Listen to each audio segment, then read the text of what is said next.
Welcome to Bulamatari's Paint Club. Ooh.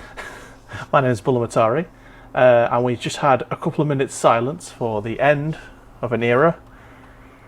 My computer, this computer that served me for 9 years odd, is finally saying goodbye. Being replaced by that thing over there that's still in its box. So this will be the last stream that we do using this computer, hopefully. Hello, everyone. How are you? Mr. Badger, you go first. Grand, all good. I'm also joined by Mr. Machin, El Necrobus. How are you? I'm good. It was my birthday on Sunday. Happy birthday for Sunday. Yeah. Yeah. You had a good birthday present with Wales getting through. Yeah. Well, you know, everyone wrote us off. And, That was a shame on that goal, to be honest. yeah. Like, we had lots of opportunities to score against Italy. Well, there was, not lots, but 2 or 3. Especially that Bale one, where he just sliced it, didn't he, again? Considering that Wales also had 10 men for a great deal of the time, I think they did pretty damn fucking well. Yeah. So I thought we'd get the football talk out of the way. Nice and early. I think there was another game, though, wasn't there, Dave? Let's not talk about it. Let's put the classical music think on and there was let's paint another game some Warhammer. Against Scotland, the Scottish team. Who were they playing? I don't remember. I think you do, Dave. Anyway, what was that score, Dave? What was the score? a boring 0-0 draw. England versus Scotland was an atrocious game, and I'm ashamed of the team. Anyway, so I remember us because I rang you before the game. You did, and you predicted it'd be like 3-0, and I was 3-0, I said it'll be easy. Yeah, and I said I don't have any faith in the team, and I didn't think it was going to be as easy as that, and it proved not to be. Anyway, what are you guys painting today? Going through my night still. Cool. It's got a while to go on it. I have some Primaris Interceptors, I believe they're called. Very nice. They're all called the same damn bloody thing, just a slightly different vowel in each of them. Off Latin. I am continuing with this. Jetpacky boys. Nice. I'm continuing this broadside battlesuit. He needs some arms and legs on him, so I'm going to tilt the camera down so you can see what I'm doing. Just getting the... Ooh, have I got any water in there? Oh, that'd help, wouldn't it? I'll have to go and grab some of that. Indeed it would. Yeah, BRB.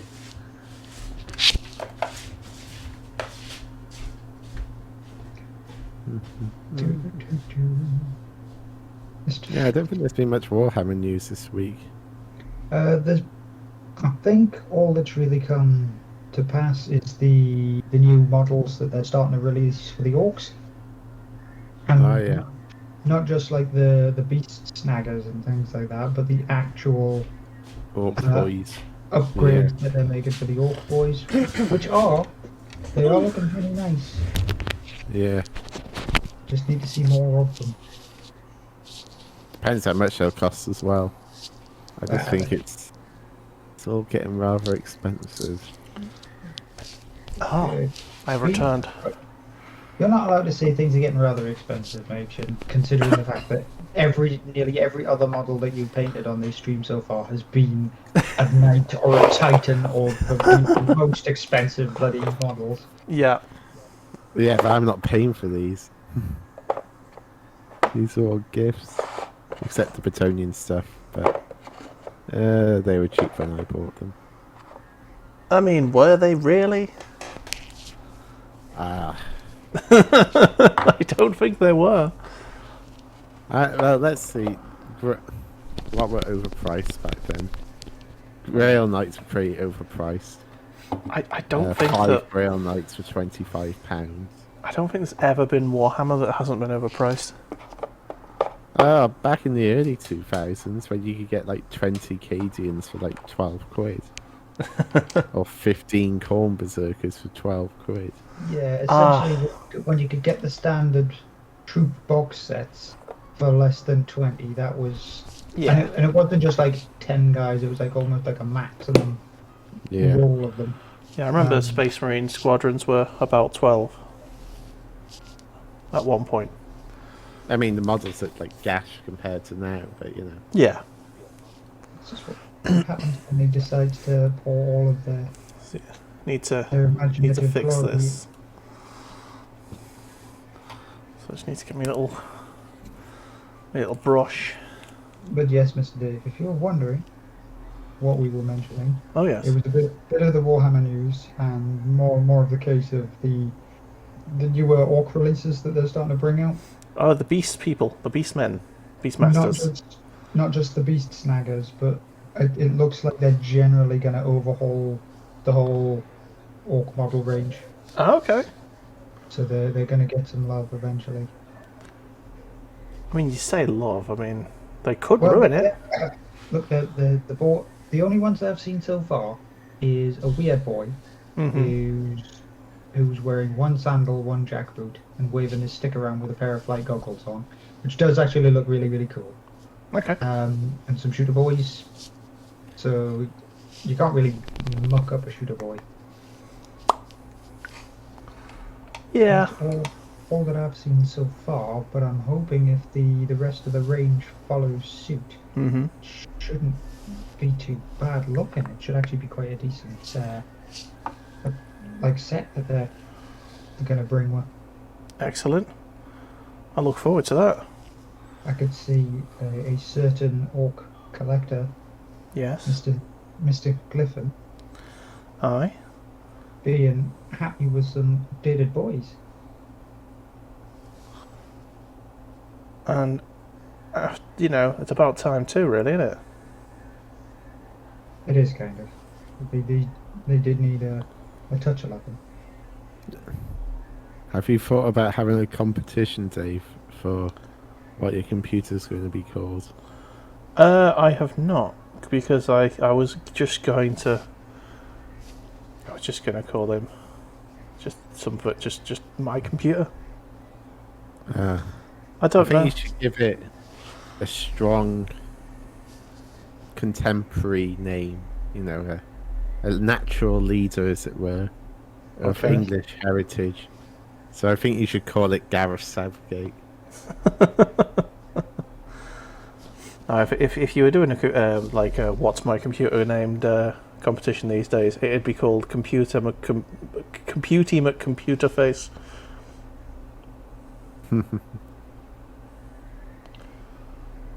Wear that badge with pride.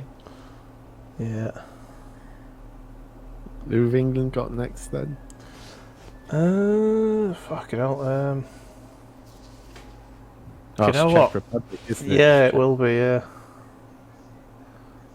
So I'm pretty sure that that is obviously the last one that they have to play. Yeah, they'll be playing that at some point in the next couple of days, but I'm not excited about it. It's tomorrow. Yeah, they've lost me now. I don't care anymore. Well, it's not like they lost. No, but they didn't try, and that's worse. Yeah. So, yeah. So they can do one now. Actually, it could be that they won without trying. No, that's talent. But they didn't. They gashed it up. Too fucking right. Well, you know, they might perform for fucking Czech Republic. They might.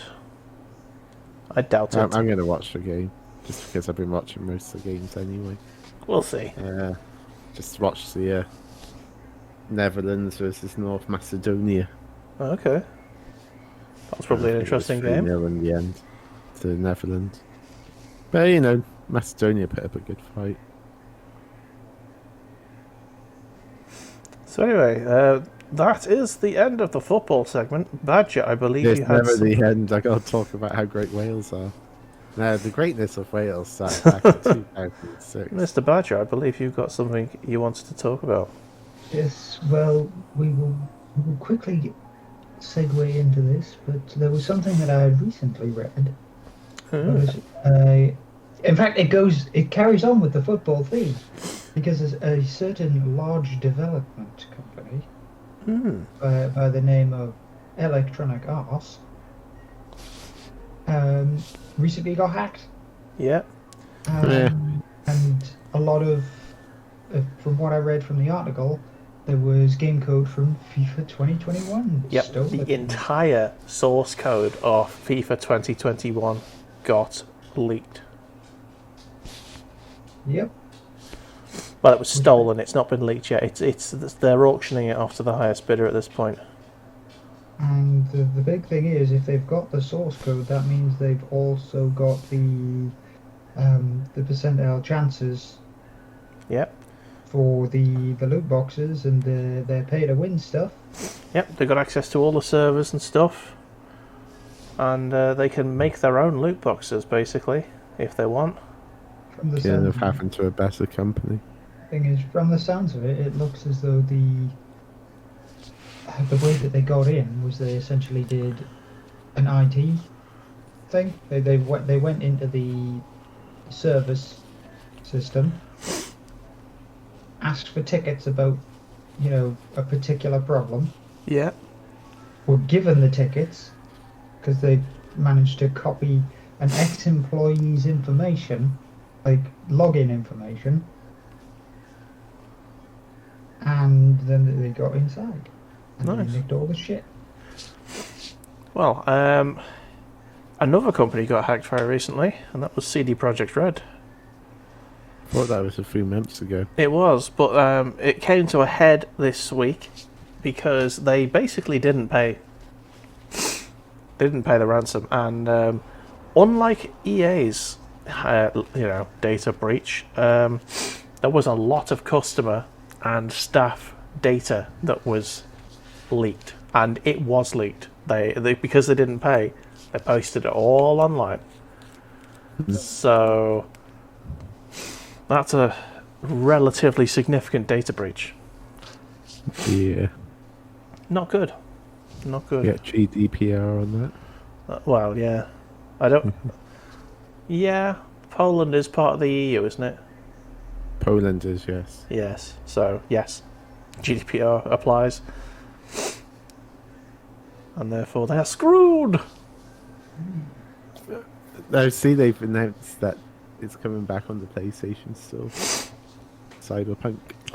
I didn't see that. I saw that Sony basically said like literally last week that it was never coming back on until it was actually fixed. Coming back on tomorrow, I think, or tonight. Maybe It's got a passive aggressive message saying this won't run properly on PS4s. Yeah. I mean, if it doesn't run properly on PS4s, it's going to get ripped straight back off. Because Sony have basically said, unless this works on PlayStation 4, you cannot have this on the store. No, they are releasing it, but it's just got that passive aggressive message.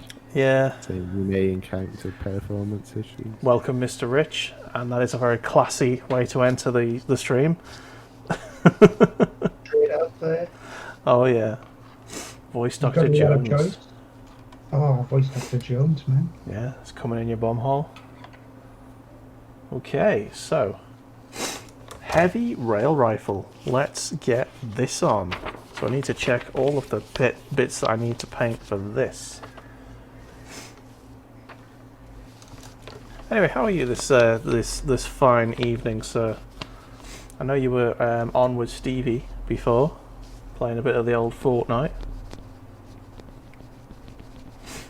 Hope you and Lucas are hanging out and having a nice time. We'll keep the profanity to a minimum.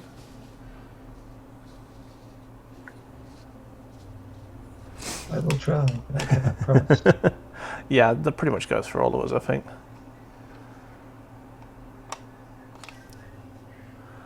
He's all right. He's been an okay day, just trying UOT, trying out this new Opera GX browser. Isn't Opera what Apple Macs use? I don't know. Pretty sure it is. In which case, why? Why would you do that? I don't know how anyone could use the Well, Apple OS. depends on what he's actually using it on as well. I guess, but still, why? It's pretty swifty apparently, but no, it's the gamer variant. Okay, whatever that means. Wait, what's a gamer browser?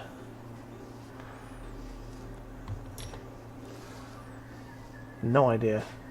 Does it just upscale every website to 4K or something? It's got WhatsApp, Discord, Twitch, and Twitter all integrated into it. Sometimes you don't want to be logged into all of them things at the same time. Maximum power.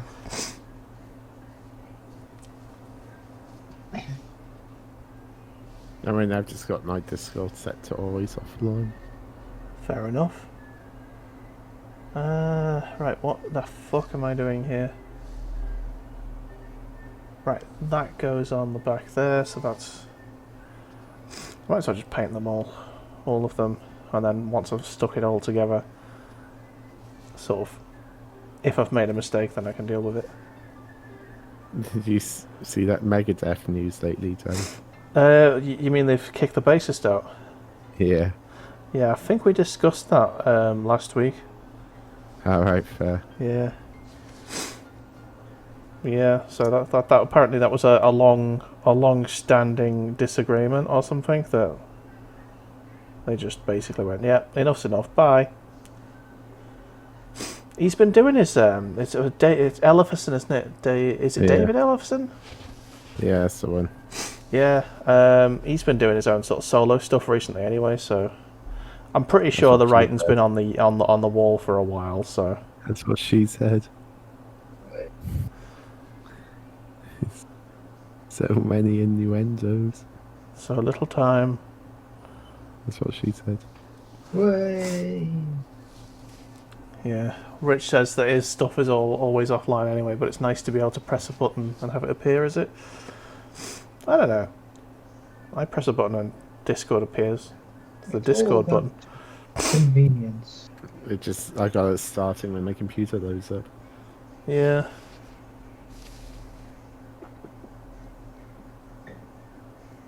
I love this stuff. I don't know. I might give it a go. It sounds like it might be useful. Always worth a look. Yeah. Right. What paints was I using on this model? Good question. Answers on a postcard? Okay. Let's finish the trim, then work on the centre. Right. What does that do? And where does that go? I just started my Chaos Knight tonight, but I don't have any black spray paint. So. Do you not have any spray paint? Ooh, that's I've a head. got the contrast one and the white one. Ah. Yeah.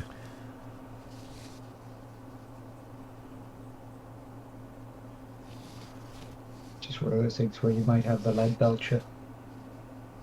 Yeah, I probably will buy the lead belcher one, to be honest, to go with the black one. Because it does make life a lot easier. Especially for big mechanicals. Yeah. I mean, for my Imperials, Mechanicum Standard Grey is the best spray.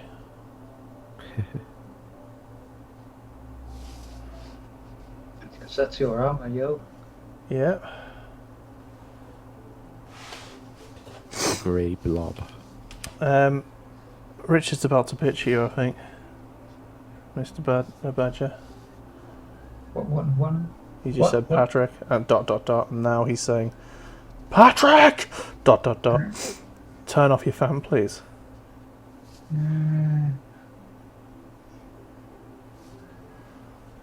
I don't have my fan on. It could be mine. This is my old computer, so it's a little bit. Yeah, it's probably me. Yeah, I'm slowly steaming here. My fan is not on. Sorry, this computer is loud. This is the last stream where it's going to be on, so you just have to bear with me.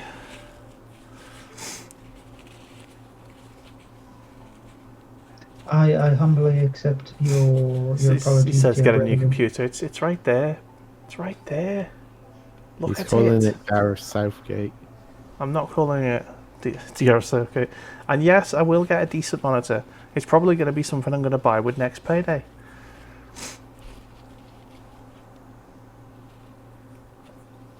But for the time being, he will have what he has. Yeah. I need to get a new monitor anyway, because if I'm giving Chev my old computer, what's she gonna do with it unless she gets a monitor? So what's the specs going to be on this computer of yours? It has an RTX 3080, Mm. an i7 something or other, which is I think it's 3.8. Is it megahertz or gigahertz? I can't remember. Gigahertz. Yeah, 3.8 gigahertz per core, lots of cores. Oh, this is a shit. I think it's got a lot of RAM. It may have 16 gig? 16, but it might have double that. It's one or the other. You I mean, yeah, only really need 16, really. yeah, pretty much. At least for the time being. I did check the specs before I bought it, but I have slept since, Rich, and I don't remember things like that. It's when you realise the horror that you've actually bought a 3.4 megahertz processor. Oh, I just farted bad, and it was good. But it's also got 3 terabytes of storage. 1 terabyte of that storage is SSD, which is sexy boys. Samsung SSDs? I believe one of them is, yeah. The other one's a WD. I think the Samsung one's one of those PCIe ones, which is like super duper fast. And it is stuck to the motherboard essentially. Pretty much, yeah.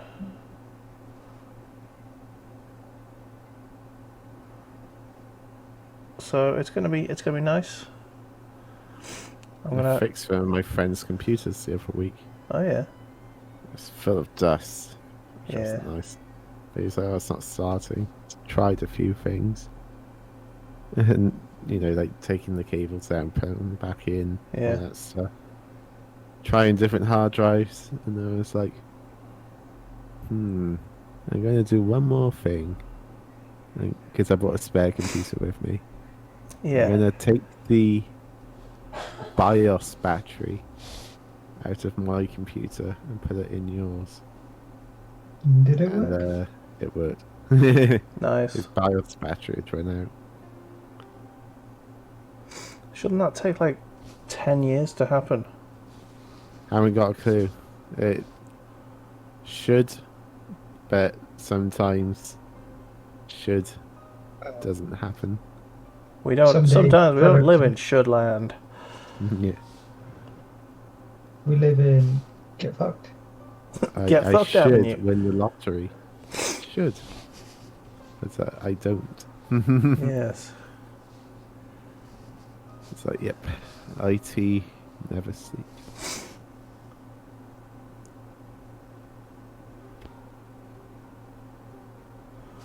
I need to say I felt pretty good about that. Very nice. Just lean back and go like, behold, I am your IT god. Saved him a few grand as well. I bet you did.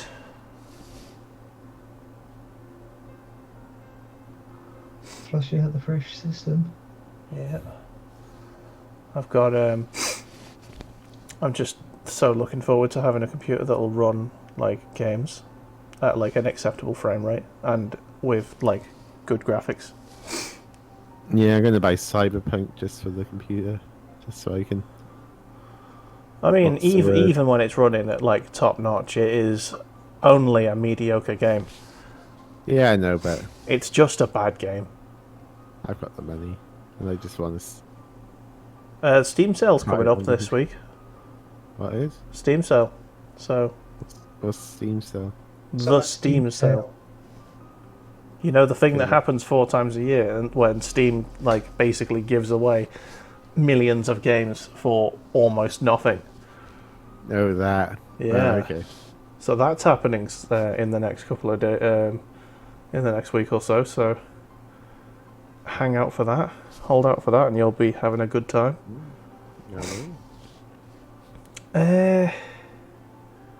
Is there anything else I need to paint at the moment? I've got the arms. Maybe the arms. Where's the other sprue? There it is. I think the arms are good. All right, cool. Oh my god. I'm ready to stick some stuff together. We're making considerable With the progress. power color red Devil XT, you should know your specs, good sir, and not ignore your chat. By the way, it's not the computer that I linked to you. It's similar to the computer that I linked to you, but it's not that one.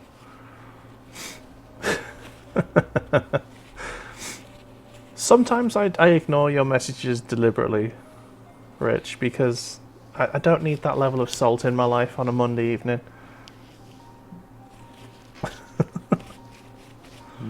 We're all here to have a good, relaxing time. Yeah. Know that I see them. Not being salty, I'm just truthful. I thought we lived in America. Isn't this America? Where's that box? Not sure if I've painted that yet. There's an ammo. Oh, there it is. There's the ammo box. I knew there was something I was missing.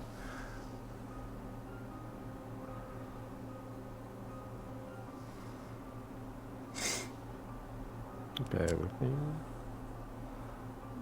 Rawr. I was trying to do Grizzly Bear. Note to self: if I carry on this commission lark, I will have to put a little caveat that if people want me to paint their shit, don't bloody glue it together first. Either that or do basically a fee for painted models and a fee for unpainted unglued models. You know what I mean? I just flat out refuse to ever do commission painting. I think Patch is regretting doing it now. Well, it's like It's money, I suppose. not to Isn't it? cause disrespect, but it's part of the fucking hobby is to fucking paint the models. You know what I mean? The major reason why I have this particular commission is because the lad who asked me has a bairn, like quite a newborn bairn, so he doesn't have the time to actually paint it because he has to deal with a small human. Did you say a newborn bear? Ben. B-A-I-R-N. It's a Geordie way of saying baby. Ah. A new little babby. He's got a newborn bear. What the hell? But also, having a newborn bear does not bode well for painting armies. This is true. And yes, I said that to him, Rich. Charge per model, not by job. And turn around to him and say, spend more money on your child than on getting your models painted. He had this. He had all these models before he had the kid. Excuses, man. I'm just hearing excuses here and not enough. It sounds like this person doesn't take responsibility. Let's just put it that way. But when his models piled up, a child he probably didn't plan. I mean, it's just like. There you go. We get the heavy criticism here, guys. Yeah. Oh god, I sound like Katie Hopkins. No, you haven't got a terrible, terrible Cockney accent. Or Essex accent. Hold on. Alright, my Cockney geezers. I reckon that He doesn't take no responsibility. take no responsibility at the duff, like, innit? I think that's basically the 10 out of 10 there for me. walk into the hood and be like, "What up, my dog? How's it chillin', bro?" Sup, And then you dudes? Sup, my homies. I'm down with the kids, like, innit? Hello, my fellow kids. The only way is Tottenham. Baby. Okay. Right, so I've got... I think I'm going to stick the gun together, like, so it's all in one big piece, and then start thinking about sticking the arms on. And I've just... I hate it. No, I can't stick this together like this. This is week 3 of you working on it, Dave. Yeah, it is. It's a big model, and I'm enjoying it. I just turned it over and spotted like a huge area that I'd not painted, and I was like, no, I can't stick that together like this because it's gonna be awkward to get at. It will be horrifically obvious as well. Yeah.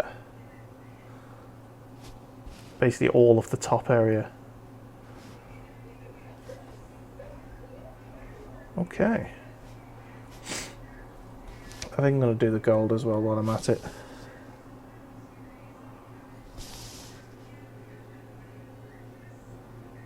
Ooh, baby.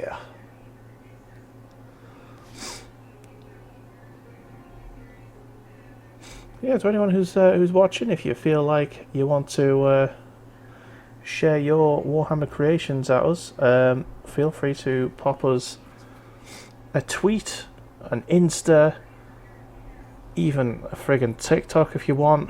I'm on there now. We got a TikTok? Yeah, you just need to use the hashtag Bulls Paint Club, just above my little head. That one there. And yeah, and then I'll be able to see, and I can bring it up on screen, and we can discuss. We've had a few really good ones whilst we've been streaming. This is I think this is episode 24. I think. What are you asking me? I've barely been to 6 of these. This is true. But you're always appreciated when you do arrive. Yeah. It's World of Warcraft, Dave. It just takes over your soul. You're still clean, aren't you? I'm clean now. I've been clean for 2 weeks now. This is the turning point to the 2 week. Yeah. Hi, my name is Machin, and I'm a wowaholic. Hi, Machin. As bad as some people, not as bad as some people. Yeah. You're not as bad as that guy off South Park. That could have been you, man. Could have been you with a bit more dedication. Mom. I was thinking of the fat guy. Oh, that guy. Yeah. Oh, the person who did the cosplay of him died of COVID. That's very sad. Yeah. But I mean, if he was that overweight, probably coming. Let's be honest. Yeah. Sadly, yeah. How do you kill that? Yeah. Which has no life.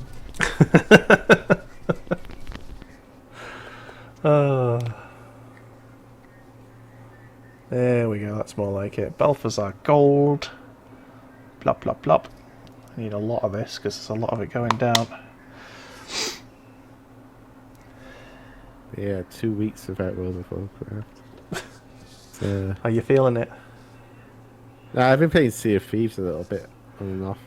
That's why I want to get Cyberpunk for the PC, just so I got something to play on the PC. Oh, okay. Yeah, Rich has been trying to get me to buy Sea of Thieves as well. I like if you can get like a decent party together, it is one of those games where it's much. If your friends are playing as well, Yeah, there's a it's lot one of of those fun. make your own fun sort of deals. Yeah, because there's Which, plenty to do there. yeah, It's just and I'll better. once I get my new computer up and running, I will install it. I've got fucking 3 terabytes worth of hard drive to fill up, and I'm not playing Call of Duty Warzone, so that's almost a terabyte sorted. And they got that new Pirates of the Caribbean expansion coming up for it. Yeah, and that's I've got the Xbox Live Game Pass thing, so I might as well use it. To it. You get to see Jack Sparrow there. And all that. No, I don't really give a shit about Jack Sparrow. I mean, Yeah, just Pirates of the make sure Caribbean your hasn't been character relevant is- since the early 2000s. They keep churning out those Pirates of the Caribbean films, but Aren't there just 3 of them? it's like 5. Oh shit! Just make sure your character's not a woman, because Yeah, Johnny Depp will beat the shit out of him. He will attack you. Yeah. So, Violently. allegedly. No, not allegedly. Violently. Very violently. And with extreme prejudice.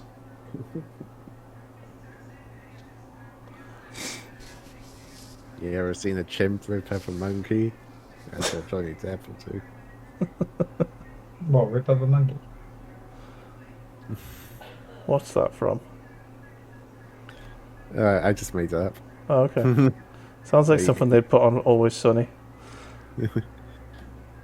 I'll take that as a compliment. So, Yeah. Cheers. Thank You're very welcome, sir. Next. Occasionally you are funny. I do try. Occasionally I'm shy. It's Yes. like, Chris, you can't say that. It's 2021. There are rules. Oh, fuck the rules, man. I'm done with it, I'm done with being PC.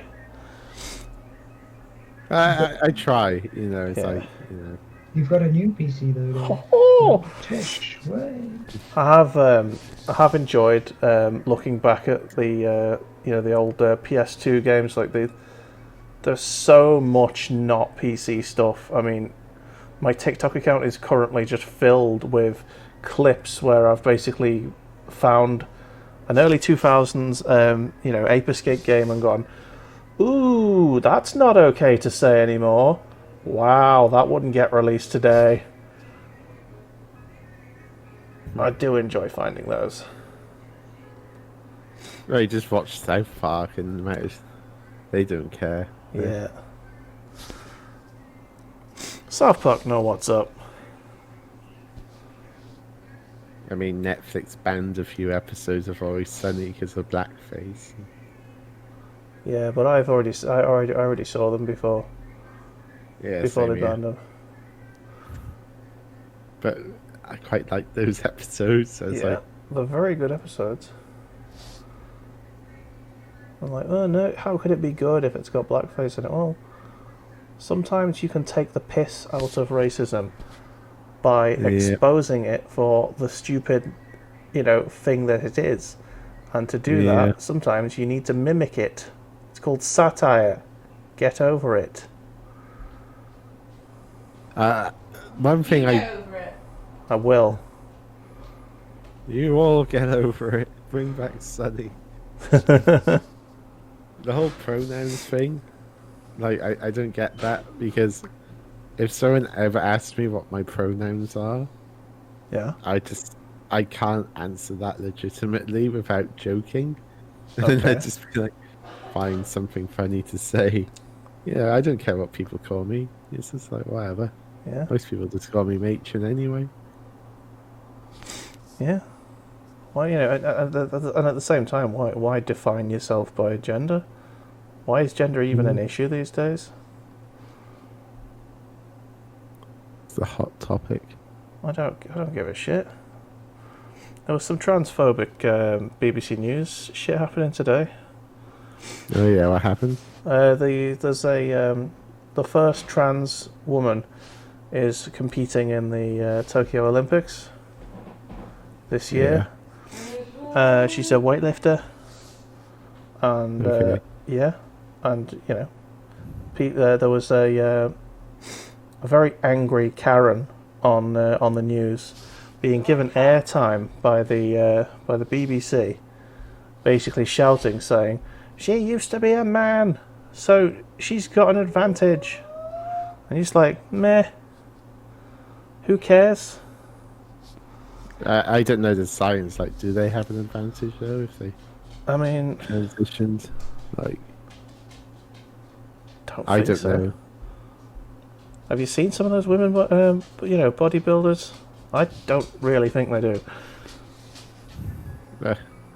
I don't really watch bodybuilding, to be honest, let alone women's bodybuilding. So, Yeah. At the same time, I just go for it. If you're trans and you want to compete, go for it. Don't worry about it. The bone structure is different. Bloody hell. it's probably BBC trying to get time from GB News, Probably. that new Fox News, British Fox News channel. Yeah. Rich is being an angry Karen in the chat. It is very, very true, though. Oh, I haven't even got chat open. The physical characteristics of the male and the female of the species are always dimorphic with humanity, as well as a lot of other species in the world. And the differences become apparent and develop as you hit puberty. And, the only reason that a lot of trans women have a lot of male characteristics is because they're not allowed to transition before puberty. Do you know what I mean? So if the healthcare system supported trans people, that wouldn't be a problem. It's probably, though, you could play devil's advocate of that and say, It's a very, very you have to wait slippery- till you're like 18 before you can start doing it. Why It's a though? very slippery slope, because then you would be fully classed as an adult and no, able to because- make the alright. decision. Put it this way. If you know that you are, that if you identify as a woman and you are forced to undergo male puberty, that is awful. Yeah, but how? Let's be real. Most teenagers are idiots. It's like, I don't know what I wanted to be when I was 13 or 14. Things would just change all the time. It is awful to be forced to undergo something, Yeah. but if you stop a particular biological process before it has actually had its chance to work, then the health complications that spawn from that, regardless of whether or not you are changing from male to female body type or female to male body type, you will fuck something up. And then you will actually suffer more because you will have deficiencies. Your But body again, will not be as I'm robust. going to throw this out there, well. though. I don't know enough about the topic, so I'm just giving an uneducated opinion. So Yeah. I think that's can fully that's the accept point. the fact that my views are wrong, and prove me wrong. Yeah. That's, I mean, that's the point I was making anyway, because the BBC gave this person who had no substantiated claims, had no evidence to back up this hateful bile that was coming out of her mouth, and they gave her airtime unchallenged. That was my problem anyway with the whole thing. So yeah, there you go. Yeah, that's just the thing, though. You gotta remember, a lot of people who watch BBC voted for Brexit, so Yeah, there's a lot of idiots in the world. no offense to anyone in chat who voted Brexit. Hey, if you but voted you're Brexit, wrong. you are an idiot. Yeah. If you voted Brexit with any intention of making the country any better, any more well off, then you're an idiot, because we've The got way I a see it, decade of relative poverty to come. If the bloody Olympic Committee are okay to play in the Olympics, I don't really see what the problem is. Exactly. There are people more well educated than ourselves making these decisions, and I have no problem with it. Come on, Rich. That's a bit... You've got to accept people's wishes, and sometimes people don't want to just... I don't know enough about the subject, basically. But there are a lot of people who completely and utterly do not identify as men, who were born as men. There are intersex cases where basically people were born, and basically the doctor decides what the gender is, like as they are born, and basically can just snip it off, essentially.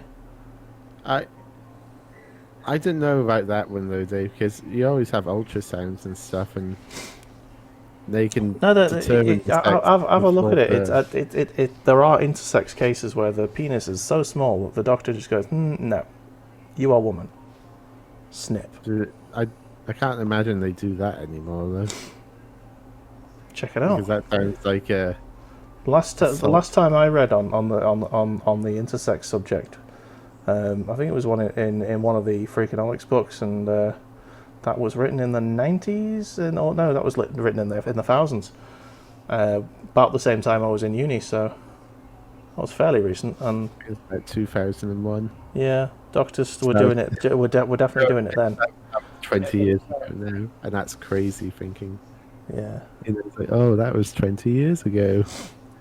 Oh shit. You look at a great deal of scientific documentation, be it reports, theories, hypotheses. A lot of them still maintain a vast amount of old knowledge within them, as well as trying to update any knowledge that they have so far. Yeah. And because it is not a specific, well, I would honestly say at this point it's not like a specific necessity, like, you know, physics or chemistry or, you know, disease control kind of thing. It's not as researched or as looked into as it maybe should be. Yeah. But for the time being, it unfortunately stops at where it kind of stops. When it got so good. Yeah. It's getting there. Nice. Let's get back to the Warhammer chat. Yeah, it's basically we don't know enough about the subject to really go into it. But people should be allowed to choose. And if they genuinely believe it, go for it. You know, live your life, be happy. I don't give a shit.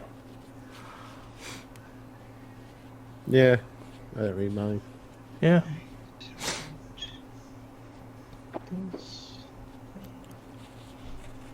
No, I was bitching beforehand about how difficult this model was going to be to get because it was stuck together and so fiddly. I practically finished the bloody thing.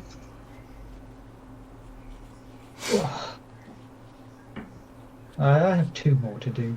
Yeah. And it's actually to be honest, yeah, Rich. I honestly don't think that's that they just turn around and say that. I think that because of the social stigmas that are in place, a lot of people are too scared to come out as, you know, as trans essentially, until it's way, way too late to make that transition look good. So I wouldn't judge people based on these assumptions, Rich. Rather that and the law. Well, the law is written by those in charge, and those in charge are, by and large, very transphobic. They don't understand the subject well enough, and a lot of science is funded by these transphobic groups. A lot of papers are funded with the specific aim to basically people are trying to legislate trans people to death, out of existence. That is basically the aim of a lot of legislation around this matter. And that's a shame, because they do exist, these people. And they are people. They are not monsters.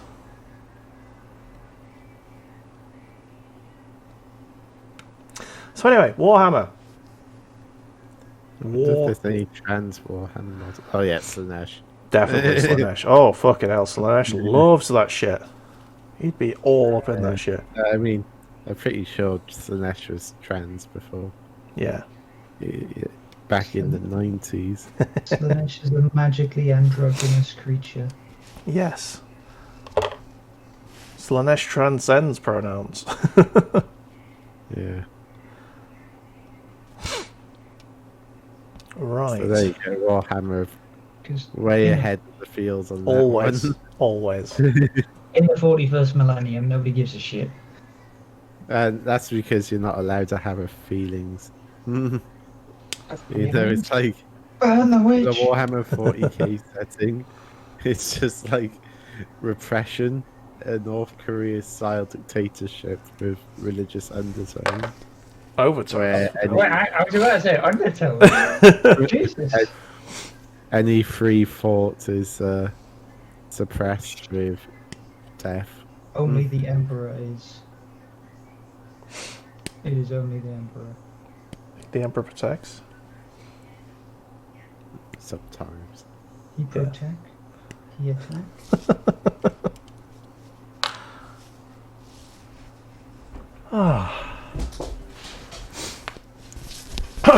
Anyway, so yeah. I'm going to be able to play Decker Squadron on maximum settings, and it's going to be brilliant, and I can't wait. I need to find some games on the PC where I can run them full. I mean, Decker Squadron is a fucking fun game. I got bored playing that game. Oh. Which one? What was it called? Outer Worlds. I got bored playing. Yeah, I know what you mean with that one. It is great. It is a great fun time, but it runs out of steam towards the end. Oh, have you seen that new Fallout 4 mod for London? Yes, I saw that mod. That looks Huh. absolutely amazing. What they've Yeah. done is they've made their own map Oh man. and all of their own NPCs and everything, and it essentially just overlays the Fallout 4 game.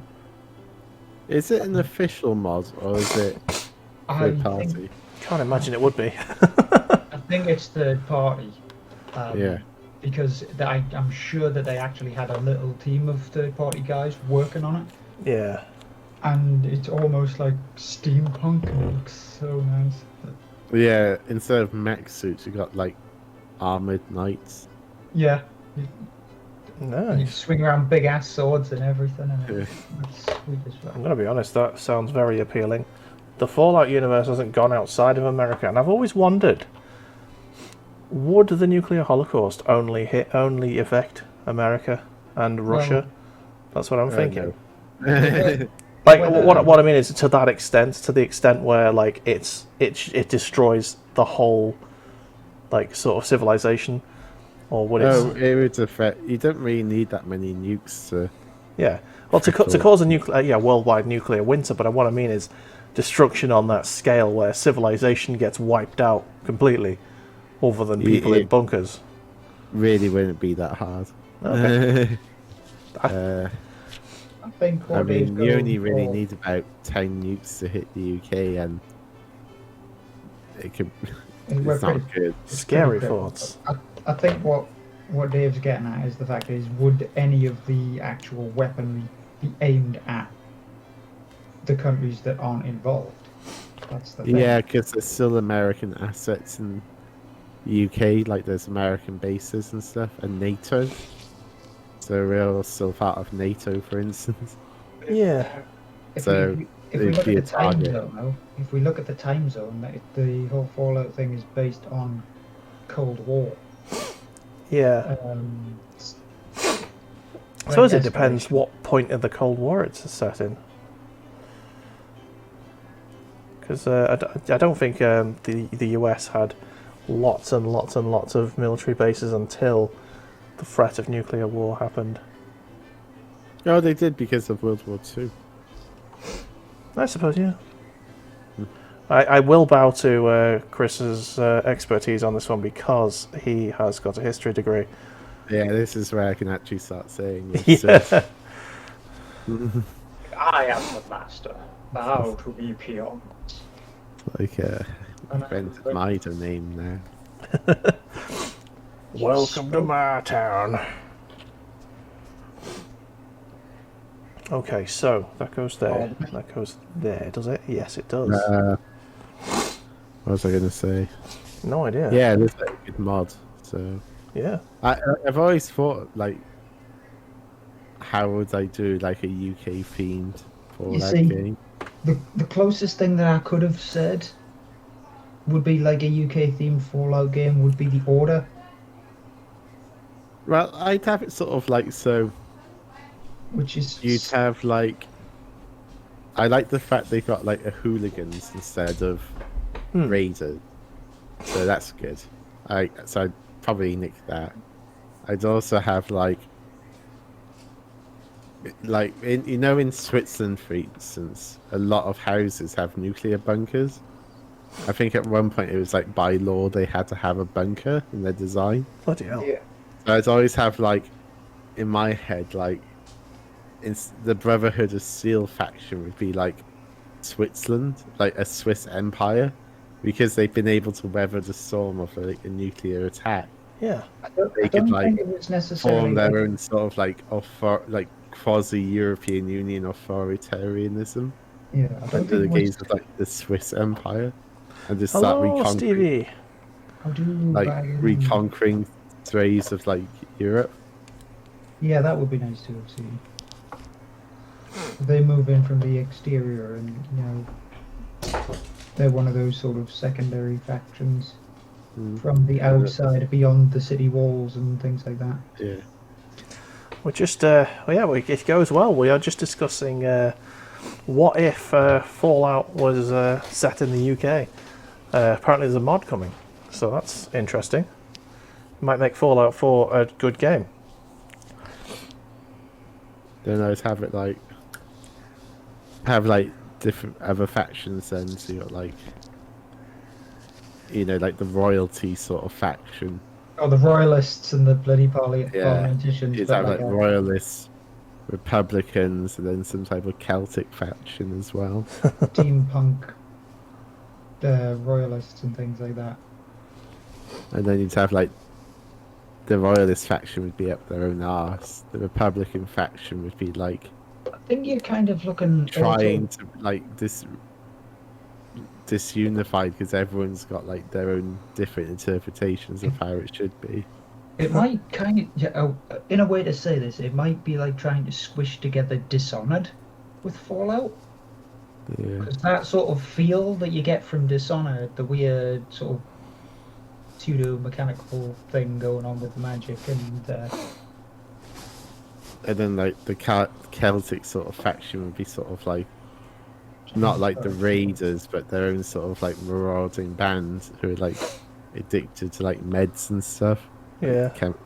the Berserkers are all... Be like Viking themed. Sort of, yeah, but you wouldn't have the Vikings because, as I said, the Swiss would be sort of the invaders, as it were, like the Brotherhood of Steel.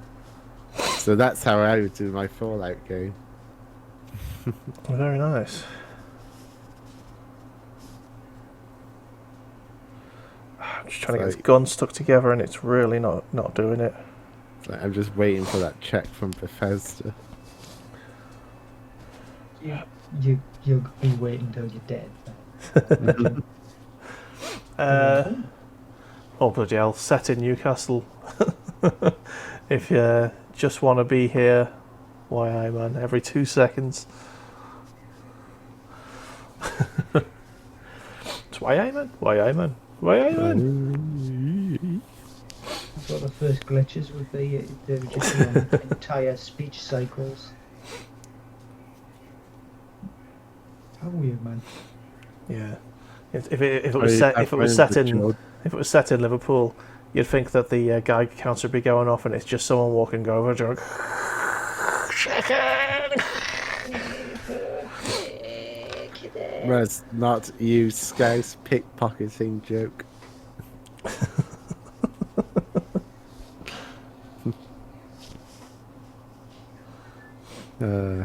Set it in Newport. It'd just be set. It'd just be like modern day Newport. Oh, the Birkenhead of South Wales. I beg your pardon. I'm a man of respect and sophistication. Thank you. Sure Good day, you good are. sir. Right, there's basically the gun there. The very big gun. That obviously needs tidying up, but that's basically the gun. If it was set in Newcastle, then it would just have like all the characters wouldn't be wearing shirts. And a Yeah, chemical. there'd be vests, man. Vests and a bottle of Nuki Brew. Ah, that's it. Instead of it being Coca-Cola, it'd be Nuki Brew. Oh yeah.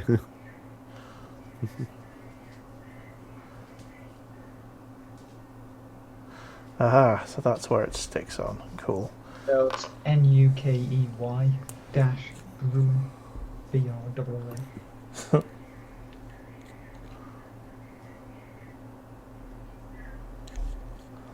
And it has to have a dog as the mascot. Dog on a string. Well, that's more of a Yorkshire thing, the dog on a string.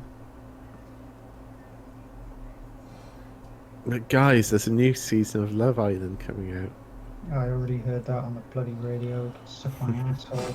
I don't think I've ever seen any Love Island.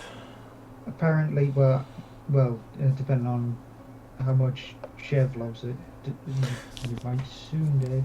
Nope, she doesn't. Don't worry about it. Excellent. You actually have somebody who isn't addicted Dave's to going to end shit up TV. watching it. He's No, gonna I be mean, invested in it. in my old team in work, they used to be addicted to it, so I used to hear all about it. I'm sure you'll hear all about it again, Dave. My ex was into it.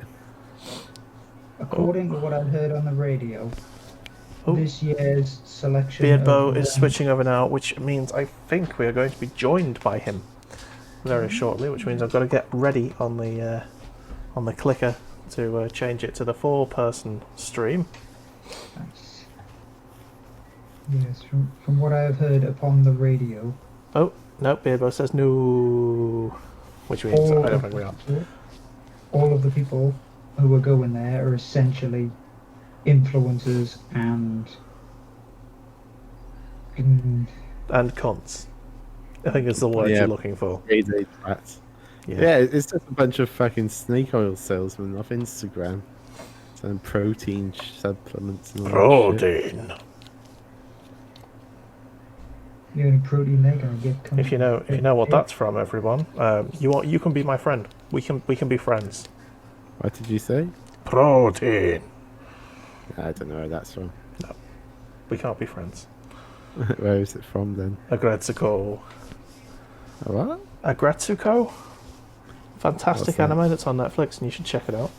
It's basically about this very Red panda. very cute sort of I think it's a red panda character. It's basically like Hello Kitty, except she works in an office and hates everyone. And does then death metal. yeah, and at the end of every episode, she just does a death metal song about how much she hates working in that office. And it sounds like my life. yeah, basically it is essentially it's one of the best things that I've ever seen on Netflix. So It sounds exactly like my life, right down to the death metal. yeah, Like when I couldn't watch any more episodes of BoJack Horseman because I was like, "This is too relatable. I'm done." I went through. I finished BoJack Horseman, and that broke me a lot of times. That show. I was like, wait a second. Do these guys just like know my life? Yeah, it's just like Depression, the show, but really good and really funny, but also really sad because it's true. Because Depression, the show. Yeah, That's exactly what it's supposed to be. Yeah, nice. We lost Beardbow with the Love Island talk, but when we brought it back with metal, and it. Are you sold on BoJack or Agretsuko? Because Agretsuko is fucking good. You should check it out. It's got 2 seasons at the moment. Each episode is like 5 minutes long, I think. I'm pretty sure she has a karaoke battle with her boss who is equally as metal. Who's the boss? The pig guy? I think the hippo-y pig guy. Whatever. Oh, man. I haven't seen that episode. I need to watch that. Right, come on. Oh, fuck. No! Super glue's going everywhere. Shit! How is that? Right, that's good. Now I need to get this on quickly before the glue dries. Come on, come on, come on, come on. Come on. Go in there, you little bastard.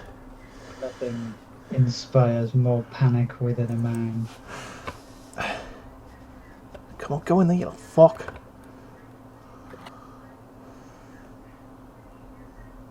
Okay. Is it in? Is it on? Is it That's what working? she said. It's a bit loose, I think. Actually, I think the whole torso is a bit loose. Fuck. That's definitely not what she said. My whole torso is loose. There we go. How's that for a gun? Big It is. meaty cannon. Sweet, sweet gun.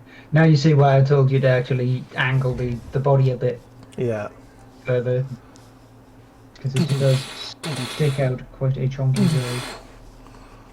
Yes. Excellent. Just watched it to his added it to his watch list. It's very good. Right.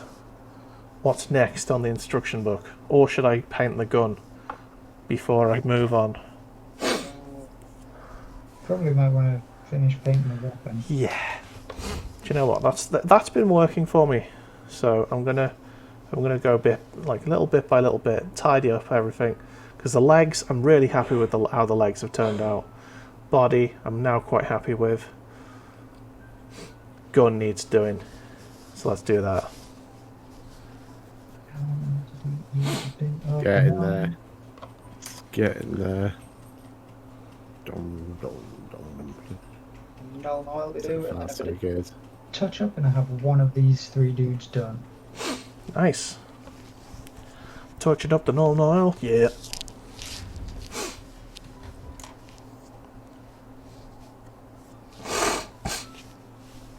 Oh, So God. now, gotta sort out the yellow on the legs. Oh, yeah. Go over the red again. And then touch ups, finish off the base. Gonna need some blood for the blood god. And more mud, For the mud god. Mud for the mud god. pretty much.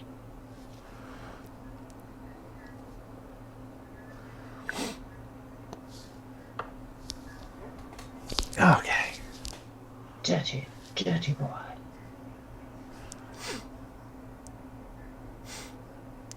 One of my dogs just snuck behind me.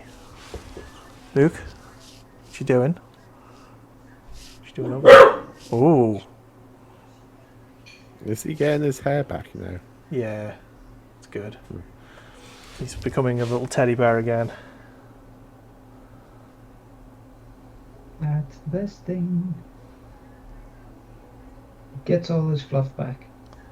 Then he won't have to wear his jumpers as much. Oh no, we'll still put his jumpers on him because they're cute as fuck. This is why I say as much. I am not taking that away from myself. I need that in my life.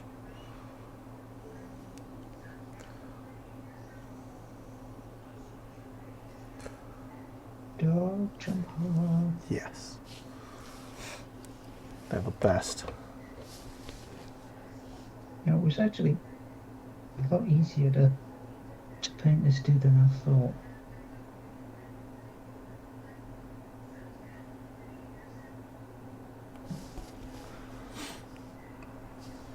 Alrighty then.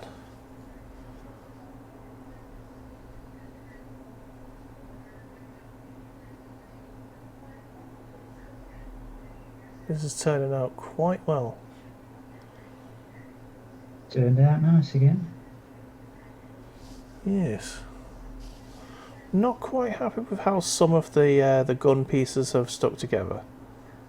Like, you can very obviously see that these 4 sections here are separate. Like, if I did the camera like zoom in to it, it would be. Yeah, you can see where they're connected. Yeah. I'd prefer it to be 2 sort of nice even joins, but that's just me being a bit OCD.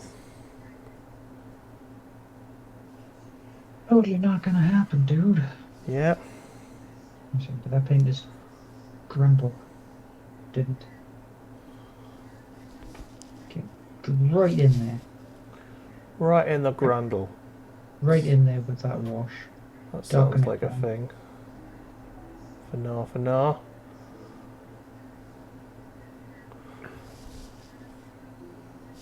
It should be okay. Still have a bit of touch-up to do. Right, but... Ladies and gentlemen, Nice. if it's going to zoom in, please zoom in. There we go. Cool. Very nice. Oh, I just unzoom. Yeah, there you go. Very nice. Is that inks you've been using on that?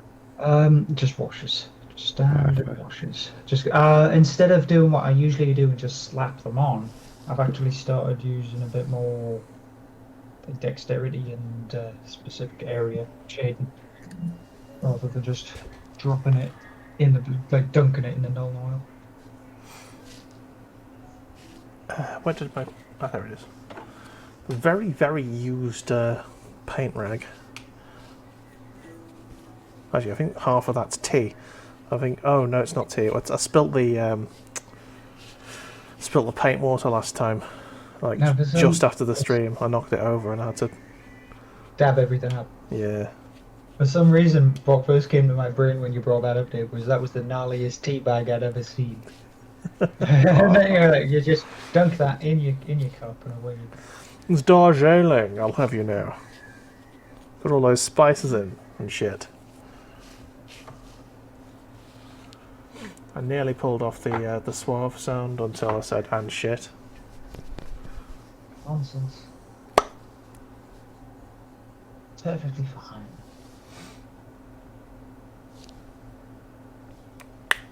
Okay. Let's tidy up the black.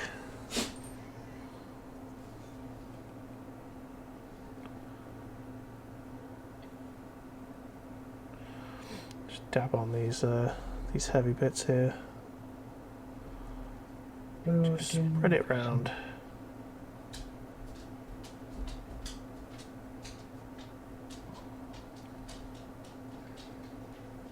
That's good.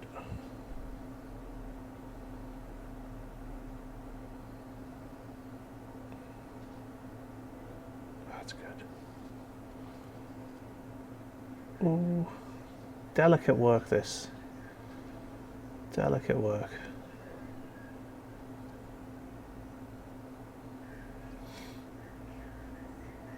I'm not sure whether to paint these little bits gold or not. I think I'm gonna.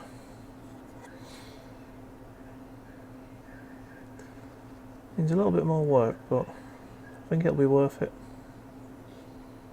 It's gonna look very nice. That's what matters. Yes. Soon you'll have finished all of your Tau stuff. This is the last model. I've got plenty of Imperial Guard to paint, don't you fucking worry. I was going to say you'll be able to actually move on to it now. Yeah, I've got 2 whole squads of normal Odds. yeah, normal spods. I've got a veteran squad. I've got another commissar. I've got another Lehman Russ.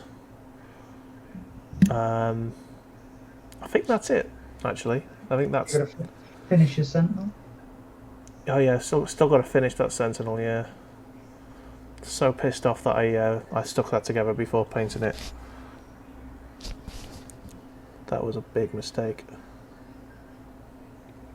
Honestly, it's not so bad with the Sentinel, to be honest. Yeah, it just means that it's just a pain in the arse to get it Aw- sorted. Awkward to get in, but Yeah. since most of the model itself is just a lump. Yeah, it's basically just a cube on legs. Yeah. It's only really 2 or 3 colours. Like, It's not 4 that. colours. The only problem comes when it comes into the pilot, because he's got a scout sentinel, not an armored.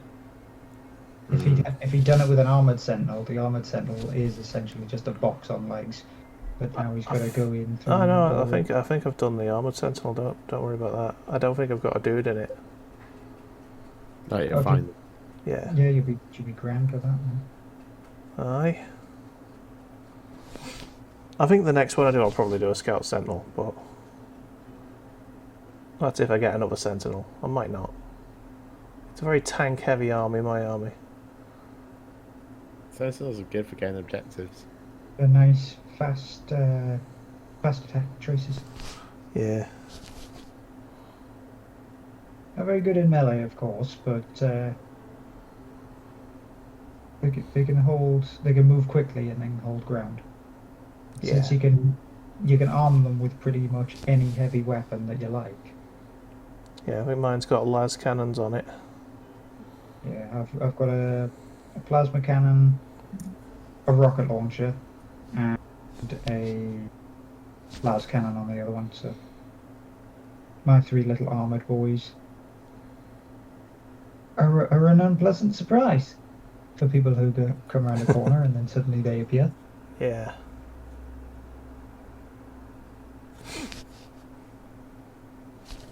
Not good against horde armies if you've got a las cannon on it.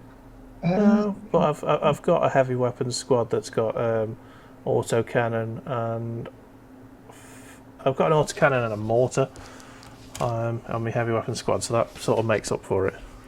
This is where you have to always at least try and support your units. Yeah, and I've also got me Lehman Russ with the Punisher cannon. Punisher cannon on it. Now that is certainly good against hordes. What's that? 20 wounds? Yes, please. How many shots do they have? A heavy D20, I think. So you'll get 20 shots off them. If not, then they're 15. But even still, that's a lot of firepower. And that's not including the rest of the tank's guns. Which you could have, like, 3 heavy boulders attached to the thing. So you're instantly adding another 9 shots on top of the Punisher cannon's already withering hail of shells. 4's to hit though. True, but that's actually a reasonably decent to hit. 4's to hit with 15 shots, that means 7 hits. 6 wounds. Punisher cannon's quite strong, actually, I think. So you're looking at like a strength 6-7 weapon. So if you're firing So it that's into still a horde, 3 to wound Space Marines. So you're only getting 7 hits, you're looking at 4 or 5 wounds. yes, but it's not specifically designed to take out small squad kind of armies. As you say, horde armies. It's an absolute joy against. And I'm not saying that I specifically built I'm specifically building an army to take on orcs, but yeah, Phil has orcs. Wow. Yeah, and he's probably the only person we're ever going to play with. So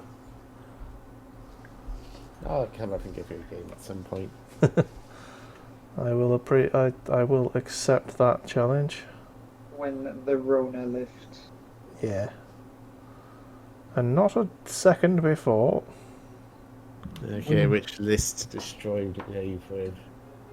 I'm feeling exotic. I'll go for the blood letters and blood first, a bomb. Yeah. Dark Elder. So there's a thing with Chaos Demons where you can put them in like reserve, Okay. Yeah, you but essentially summon them onto the battlefield. A bit you like the don't deep even strike for summon them on. They Terminators. teleport onto the board at any turn, including turn 1. So you can just teleport down on turn 1, 25 blood letters, and then give them the Banner of Rage, which means they got 3d6 charge. Always fun. It is. Yeah. When it comes to the deep strike stuff now, I think everybody essentially can deep strike in on the first turn. No. So not within deployment of After the that first, player's deployment zone in turn 1. But again, this isn't a deep strike, it's a teleport, so it's different.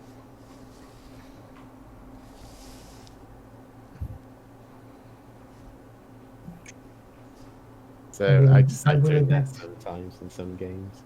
I am not up on my demons rules, so I haven't really used demons that often.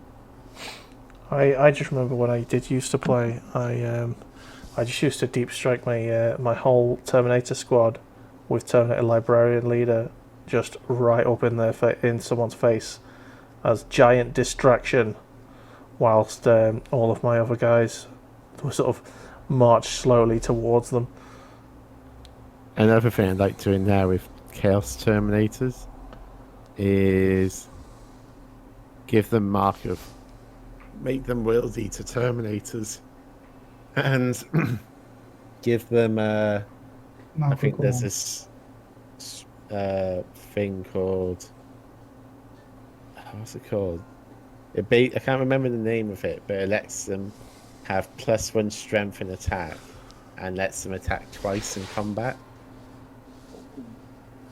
So you teleport them in with plasma guns and chain axes and a chaos lord. Let them rapid fire, overcharging plasma guns, re-rolling ones because of the chaos lord, and then give them a re-rollable charge, and they just rip everything apart because they're attacking twice in combat. Nice. I don't really want to play Chaos now until Their next actual codex Edition comes out. Codex comes out. Yeah. Yeah, because this is like, we've still got one Moon Space Marines. It's like, cheers, GW. Okay. I sit here before you as a Tyranid player. With a 8th edition Codex. They'll get some love eventually, don't worry. I'll get round to it. I honestly think what's going to occur with the next load of shiny updates will be LR. I want new Corn Berserker models. Oh, I would love new Corn Berserker models as well, Machin. The old ones are relatively okay, but yeah, they do. They do need an update. Okay, let's get some more gold on there.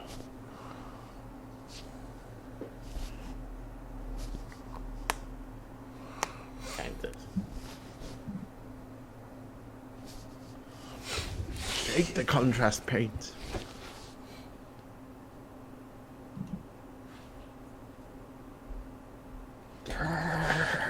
There we go. Yes. So what game should I test my new rig with? What's the first few games I should play to test exactly what it can do? Cyberpunk. No. Yeah, but I mean, just don't play it. Just see how well it handles it, because it is the game at the moment to test it against. Yes. See, for some dumb reason, my brain instantly went to Skyrim. Okay. I mean, a Maybe. toaster could run Skyrim. Maximum graphics, super modded Skyrim. My old gaming rig could run Skyrim on maximum settings 10 years ago. Yeah. This current rig I'm using right now can run Skyrim heavily modded, maximum overclocked settings.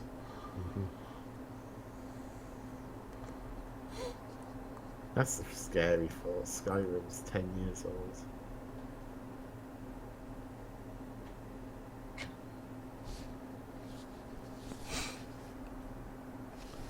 Getting Wow. old, to be honest. Getting old. Yeah. Back in the day. 1990 was 31 years ago. 21 years ago. Was it 21? Well, the 90s. But yeah, 1990 was 31 years ago. Yeah.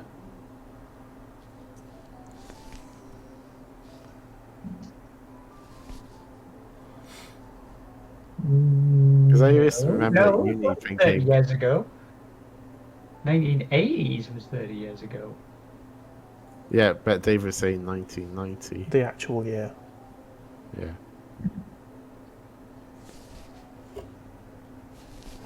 That's... Oh yeah. Just hear Badger's brain. Is it working? You just hear the fizzing. He can't handle the time. I don't want to accept it, but I've got to. Yeah, we's old. It's like, whenever you get out of a chair now, it's like you make a sound effect, like... Every year you make an extra sound effect. Bonus content. It's like, I didn't pay for this DLC.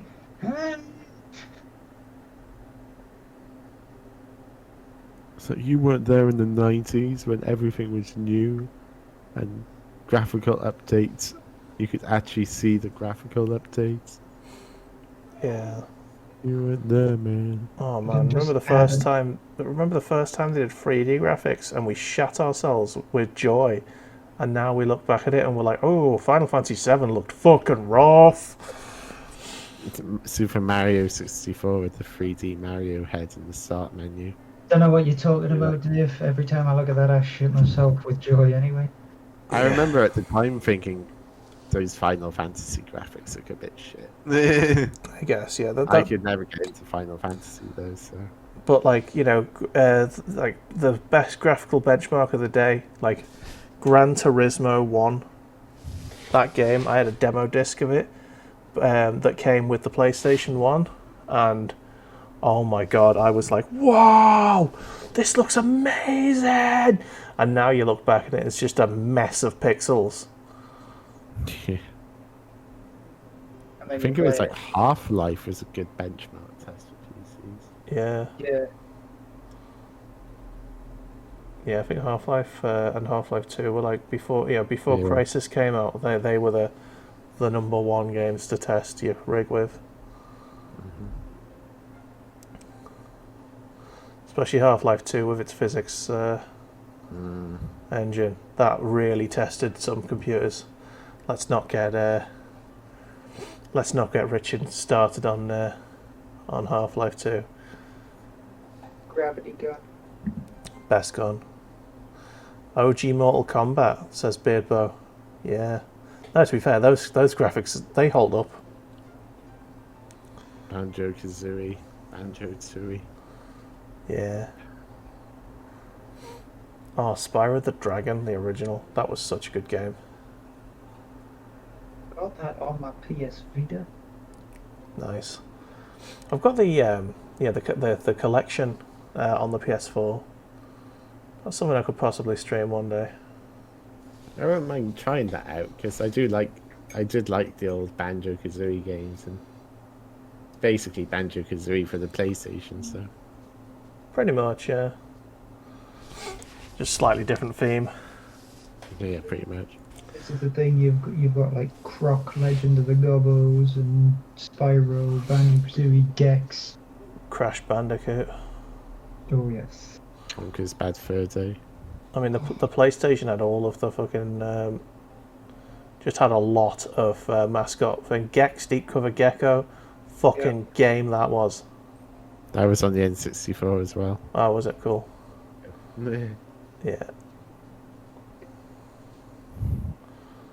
I fucking loved Gex Deep Cover Gecko. That was such a good game. Oh man, Bubsy 3D.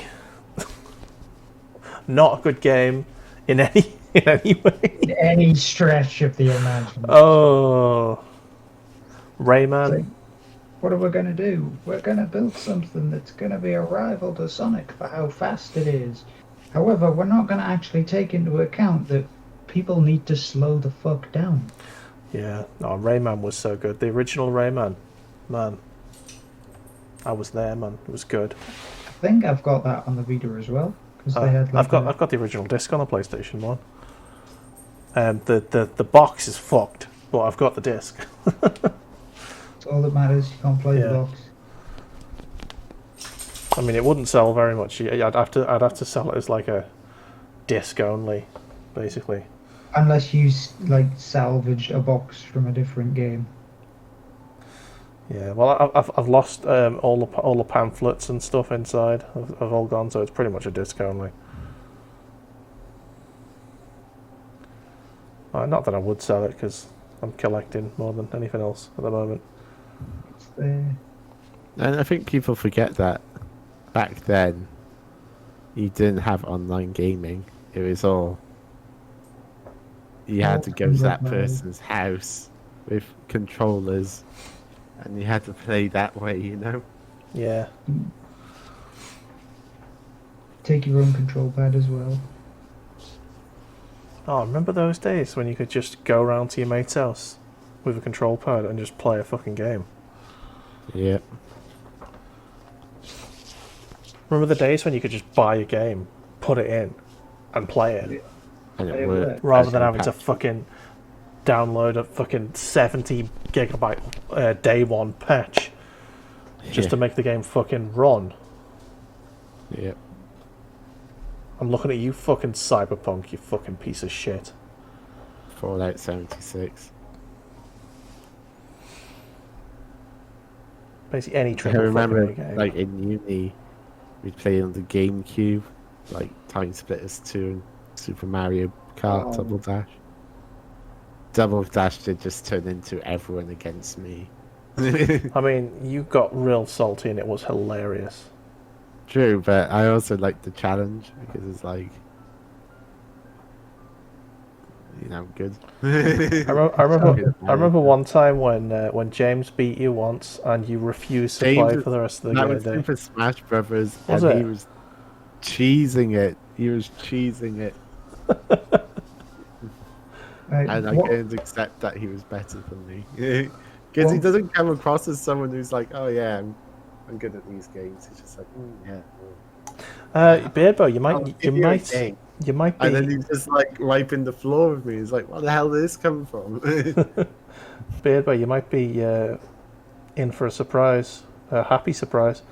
Apparently, there's a new Time Splitters game on the way in development.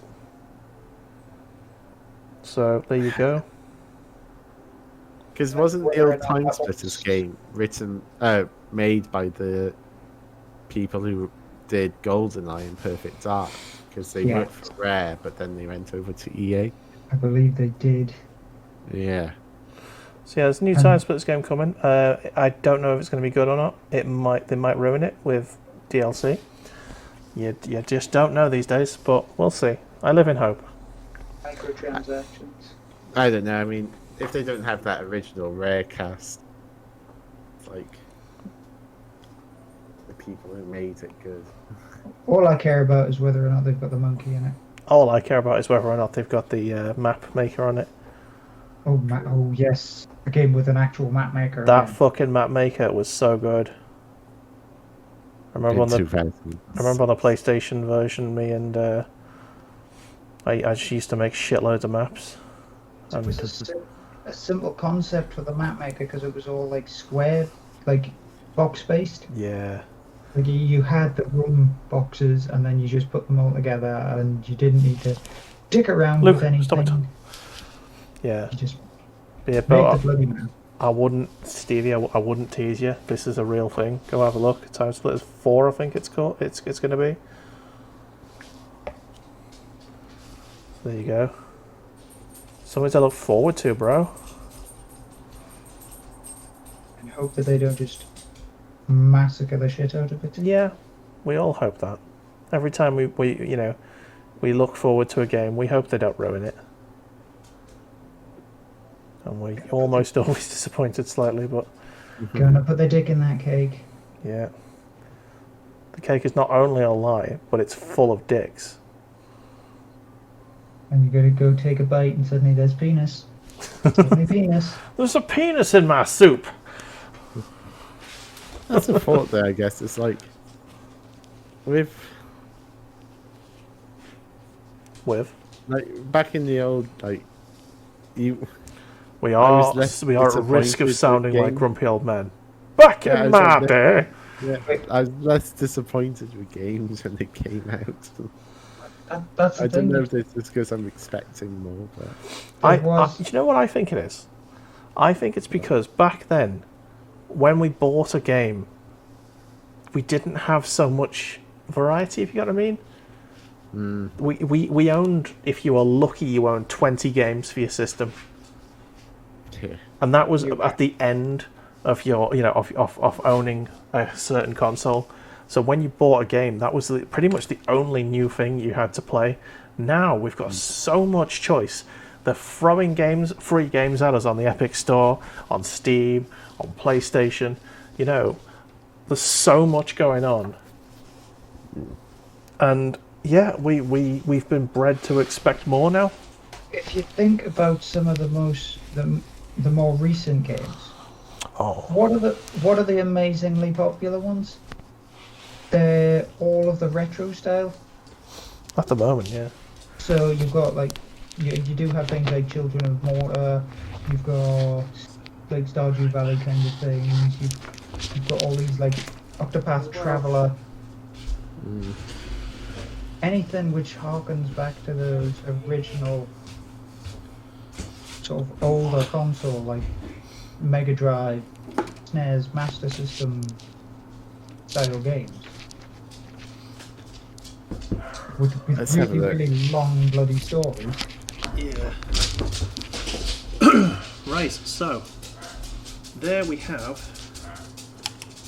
the broadside with his gun, no head, no shoulder stuff, but his arms and his head are all on. So I'm just gonna do me zoomy camera thingy-majigger so you can see. It's magic. Yeah. So, What do you think they're of looking that? nice, Dave. They're looking nice. Yeah, man. What's it painting? What was it doing? Why am I here? Oh, I've just seen that thing there. That little bit there. That's. Oh, it's annoying. I'm gonna fix that before I start moving on. It's a little smidge of black that I need. Anyway, something that I have remembered Go on. is the thing that I wanted to say. The thing that I discussed almost with you before we started the stream, Dave. The Oh question. yes. Go on. And that question is, what are your 3 moments playing computer games that made the hairs stand up on the back of your neck in that sort of...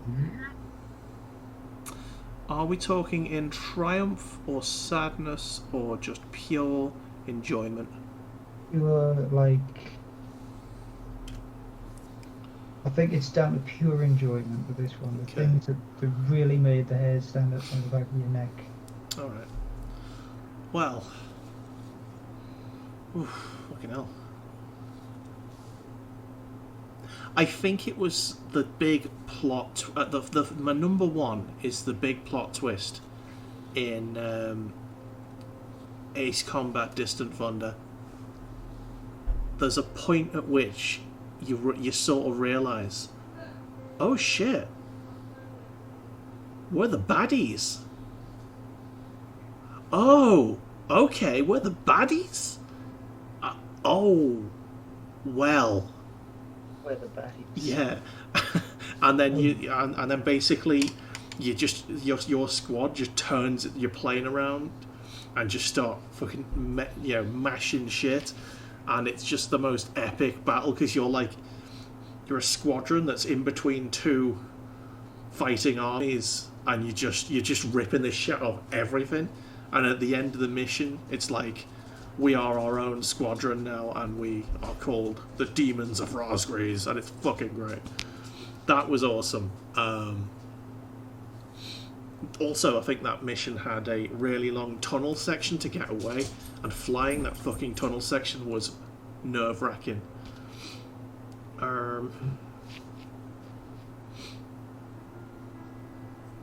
Does anyone else want to go next? What was that?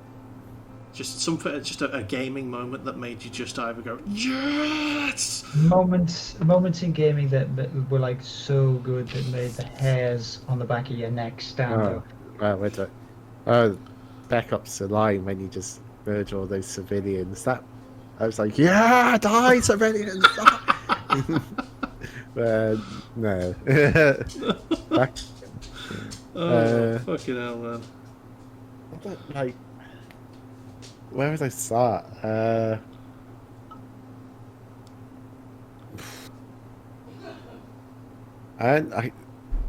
Let me have a think about it, because it's been a while since I've played something other than World of Warcraft. Well, go on, Badger. You came up with the question, so what's yours? One of my more favourite of them, not my most favourite of them, is when I first got Battlefleet Gothic, the PC game. Yeah. And during the actual campaign, a warp storm kicks up and essentially blocks off all your reinforcements and that. You fight through it, and depending on what you do during the thing, like shortens the span of the warp storm. Mm-hmm. And when it actually finishes, there's a cutscene that kicks in where you've got the fleet admiral standing, looking out into space, and this little astropath guy kind of walks in and goes, "Sir, the warp storm has cleared. I can see the light of the Astronomicon." And then it pans up to the roof, and this massive Imperial fleet just appears, just warp jumps everywhere, and it's just nice. Oh, tasty. I feel prickly just describing it. It's that kind of thing where you're like, yeah, this is gonna get done, son. Yeah. Right. Beardbow says Dom dying in Gears 3. That was a sad moment. I've got a sad moment that I need to. So, I can't think of anything at the moment, but recently when doing the Bretonian campaign on Total War Warhammer 1, where to complete the Errantry War, you have to travel your armies up to the Chaos Waste. And then you got like this epic battle against Abaddon's armies. And it's just like, you keep defeating some of them, but in the battle you're like having to face off against more and more people as like armies, as your own armies withering. And it's like, that was pretty epic, because when you complete it you're like, yes! It's like proper end game stuff. Yeah. That's exactly the kind of moment that I'm talking about. Beerbow's second one. For a Nintendo fanboy, your best gaming moments seem to be very Xbox centric. Halo 3 Halo 2 when you're escaping in the Warthog. That was Halo 3 though, wasn't it? Where you That was pretty much all of the Halo, to be honest. That was every Halo ending. Because I was going to say one of mine is when you first, on Halo 1, when you destroy the reactor and you're driving down the spine of the Pillar of Autumn. Everything's blowing up and the music's kicking in, and it's like... Yeah. Like, I would say my saddest moment in video gaming history. There's like, I mean, some games get me, you know what I mean, and I just need to take a break. But this one broke me, and I had to literally pause the game for an hour, go for a walk, and then come back. I really enjoyed the Okay, I'm going to put spoiler warnings on here. So, spoiler warnings for Ghost of Tsushima.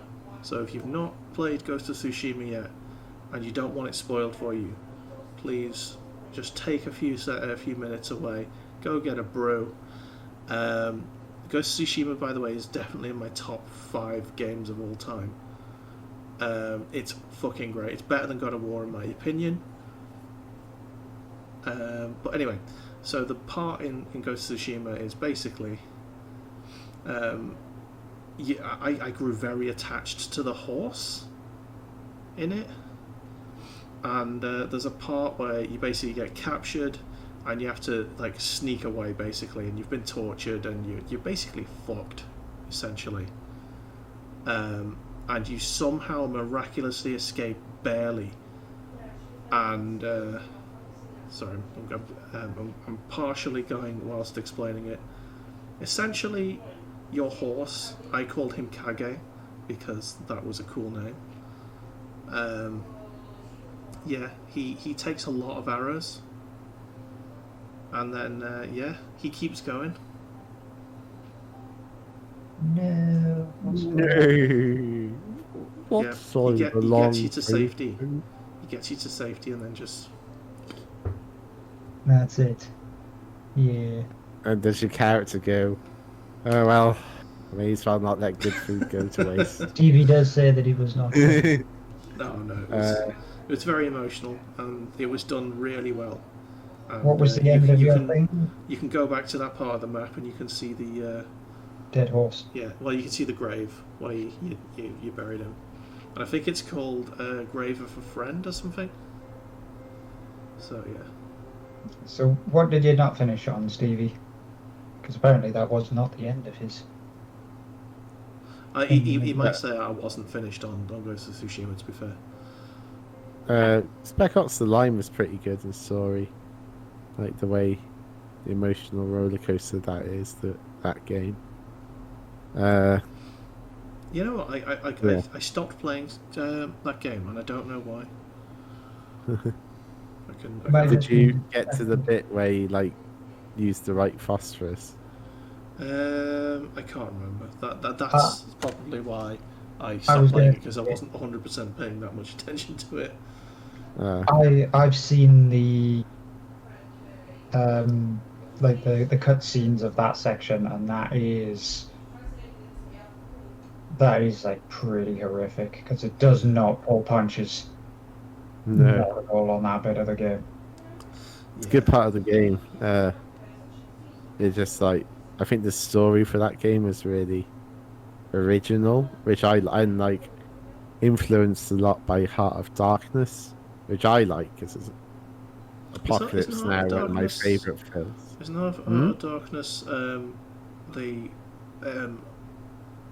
Evil Dead film? No, No. it's a book. Okay. Yeah. Which influenced Apocalypse Now. What am I thinking? So yeah, I really liked Yeah. Spec Ops: The Line, and like gameplay wise, it's okay. But it's more the story with that, Yeah. and I love a nice, well told story. yeah. But it's brutal. It doesn't play any punches. Yeah. I have moments, some epic moments in gaming. I liked Halo Reach because the story on it. Was it the last mission or just the story in general? Just the story in general, because you get the sense that you're fighting a losing battle the whole time, which is you're buying hard to time pull off. essentially. And I thought they did that really well. And it was the last good Halo game, because I've been trying to play Halo 4 and it's shit. Utter shit, Halo 4. I can't even complete it. I played through Halo 4 and it was a bit lackluster. I have yet to play through Halo 5, but I wouldn't mind playing through Halo Infinite. I mean, I would like to stream, like, co-op stream, like, every Halo game from 1 to 5, but I'd need to find a co-op partner. Just play 1 to 3 and Reach. Literally just that. Yeah, Reach first, because Reach is like Yeah. essentially the prequel. Okay. Well, I know that my Minion last... Mike has got opinions on Halo. Hello, Minion Mike, by the way. Hello. Hello, Minion Mike. Halo 4 was okay. Halo 5 was trash. 1 to 3 is excellent. ODST was good, apparently. I liked ODST when I played it. I don't think I gave ODST enough time, but Oh, I nice might go one. back. Beardbo, if you've got the Master Chief Collection on PC, Yeah, I'll play that through with you. That'll be a nice co-op I've got stream it for on us. Xbox, but I think you can co-op on PC. Nice. Halo's one of Minion Mike's top 5 games for Halo 3. Sweet, Yeah. Beardbo, it's a date. You and me, we going on a date. Especially when you compare Halo 3 to Halo 4. They're just completely different. Like, Oh, Halo 3 Minion Mike, is so thanks so better. much for the subscription, bro. Much appreciated. Welcome, good sire. Cheers. And I've heard nothing but bad things about Halo 5. Well, I'm I currently think the finishing this off. I'll give you a little. I believe the bad things from Halo 5 come from essentially how the story rolls. I just poured some water over the place. There we go. Zoomed in. Because it's like jumped completely from one thing to a different thing. It changes the whole pace of the entire game. Broadside Battlesuit. Yes.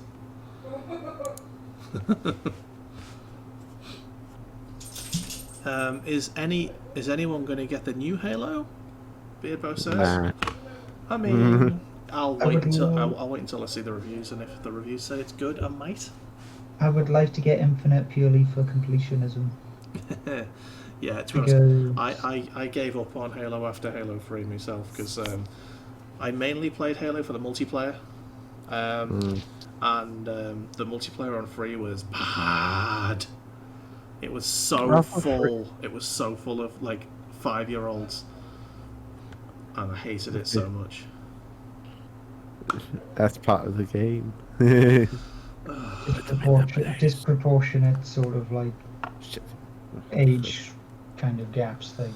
Yeah, and to be honest, it's probably something to do with the fact that like when Halo 3 came out, I was a very grumpy teenager, and I didn't want to play with little kids anymore. A lot of my friends played Halo 3, and they would just get angry all the time, and it was amazing watching them rage so much. It's like, I think it's also because Halo 3 came out about the same time that, like, I think it was Rainbow Six Vegas 2 came out. I think it was. Yeah, it was around that time. And that was that game swallowed me. So yeah, story was reaching in 5. 2007 ruined is when Halo. Cortana with the whole creator storyline.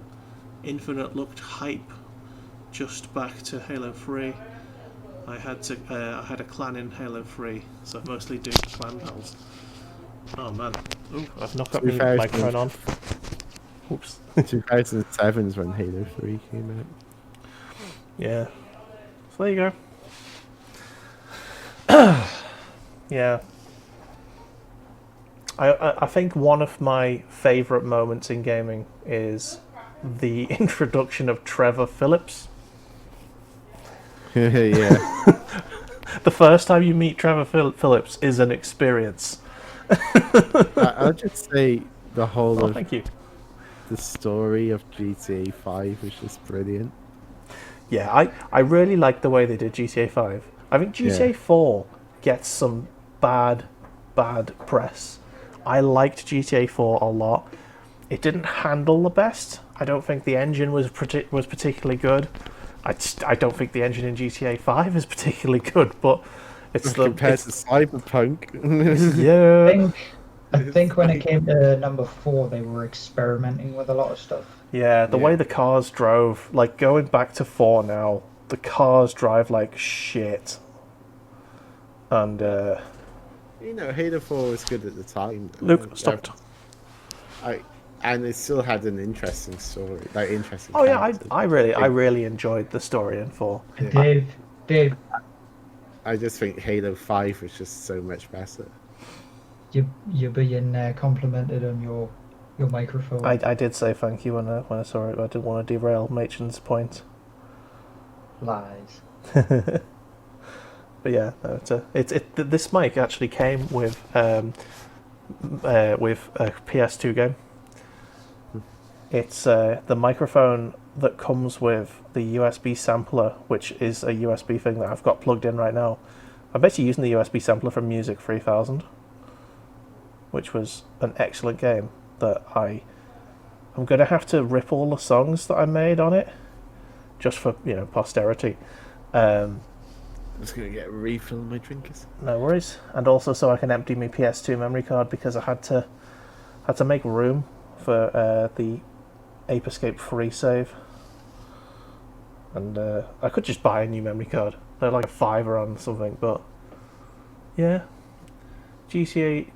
Are you saying GTA 4 or GT Gran Turismo 4? I'm assuming you mean Gran Turismo, Grand Theft Auto 4. It was the first GTA you couldn't get into. Yeah. Do you know what? Yeah, that makes people ill all of the time. Yeah. I got into GTA 4 more than I did San Andreas. San Andreas was a fantastic game, but like storyline wise, I guess I just I connect with the story of GTA 4 more, just because I can relate more with a European.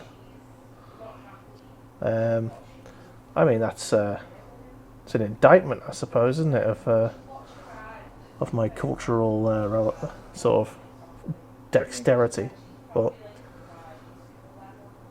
yeah, no, it is sad, but yeah, GTA 4, I sort of, yeah, I can relate more with GTA 4 than I can with San Andreas, for obvious reasons, I wasn't brought up in America.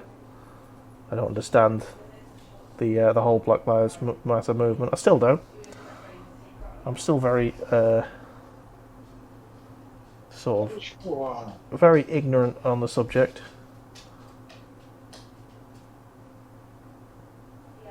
And I think that's the way you've got to be.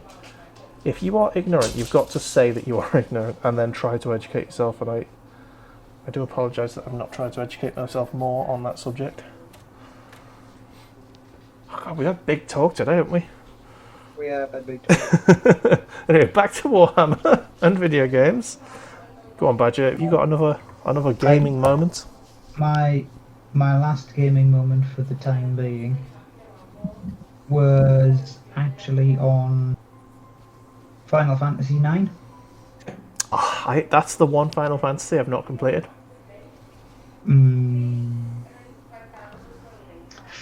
There is. How far did you get in it? I got to the end of disc 1. This is quite further on. Yeah, don't worry about that. I won't remember it. It's at the end of one of the discs that leads on to the last disc. And what has occurred is there's like a big portal appears over one of the major locations, the Lifer Tree. Okay. And you're flying an airship, the Invincible, which is the weird futuristic looking one. Yeah. Into there to essentially finish the game, and hundreds and hundreds of these white dragons come flying out of the portal to attack you, and they come out of the Lifer Tree. And part of the story is they're all the ship's getting absolutely rocked about, and then all of a sudden some of the dragons start dying in the cutscene, and then out of the clouds just rises the entire Lindblom fleet, just cannons blazing, shooting all these things out of the air, and it's like, nice. Oh, yet again, it's a moment. Because you know for the fact that they're essentially clearing you a path to get to the last boss and kick his dick. The end of GTA 5 is pretty epic. Yeah, it was. I have not played the GTA since Oh, yeah, got Vice paint City. malfunction. Paint malfunction, need toilet paper. I honestly believe that GTA Vice City was like the last one I properly played. GTA Vice City was fantastic. It had one of the best soundtracks to a game. I think, alright, here's an interesting one. I'll wait for Mach to come back. God, it's the brown paint. Machin, here we go. Shit everywhere. What are your Shit all top 3 video game soundtracks? No, there's brown paint everywhere. It's like poo. Oh, All over his hands. Let's put on my face now, Dave. Let's put on my fucking face. love that we measure Final Fantasy games in the amount of discs. Yes, Yeah. because they no longer have them. They Yeah. have Okay. lost some. Controversial opinion. My favorite Final Fantasy was Final Fantasy VIII. Still is. I'm gonna light this off now because it looks like I got shit on my face. You see, I actually like Final Fantasy 9. Yeah, Final Fantasy IX I'm sure it's a good game. I can't say because I haven't completed it. Final Fantasy 15 is my second favourite. I played through that. That had a very good ending. That game, the wheels fell off Final Fantasy 15 in like the last third of the game, and it went fucking nuts. And then it all came back in the last half an hour, and all sort of kind of made sense, and it just had a really nice, satisfying ending. Right, here we go. Beardbow's got his straight up there with his soundtracks: Hades, Doom 2016, Devil May Cry 3. Choices. Definitely agreeing with the Hades. Hades has an absolute It bloody really does. My number one soundtrack of any video game will always be. My number one soundtrack of any video game will always be Tony Hawk's Pro Skater 2. That is still the soundtrack to my life. That soundtrack, I fucking love it. Number 2 is probably Wipeout Fusion. Just because I love a bit of floaty techno, me. She was a crazy boy. Okay, so my favourites are in no particular order.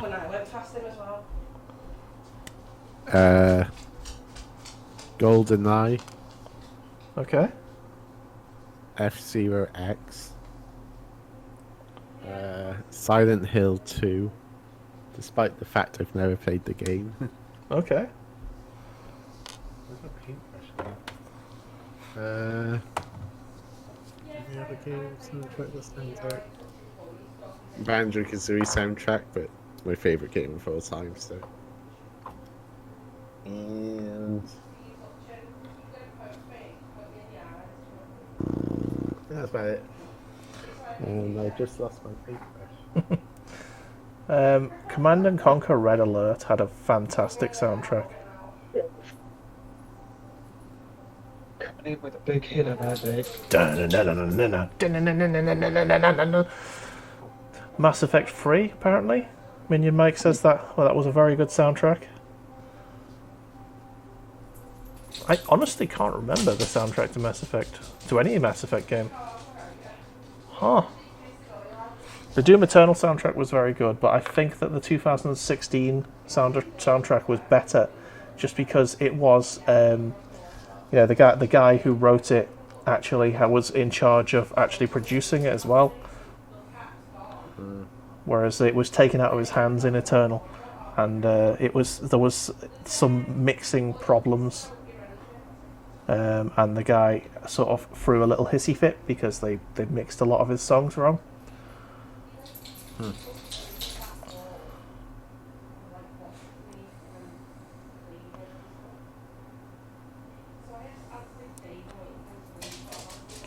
Okay. Picking up all of the bones. And you may be wondering why I keep going back to the blue paint. Well, ladies and gentlemen, because this guy is stuck together, I keep finding areas that I've missed. There you go, got a little head there. He's about to have a head, and then the only thing I need to do is tidy the head and shove the shoulder stuff on. And there's the shoulder pad on as well. I'm sticking that on last because I don't want to block whatever I'm going to be sticking on the on his shoulder missiles. I want the placement of the shoulder missiles to be good. Then I think I need to get rid of some of this. I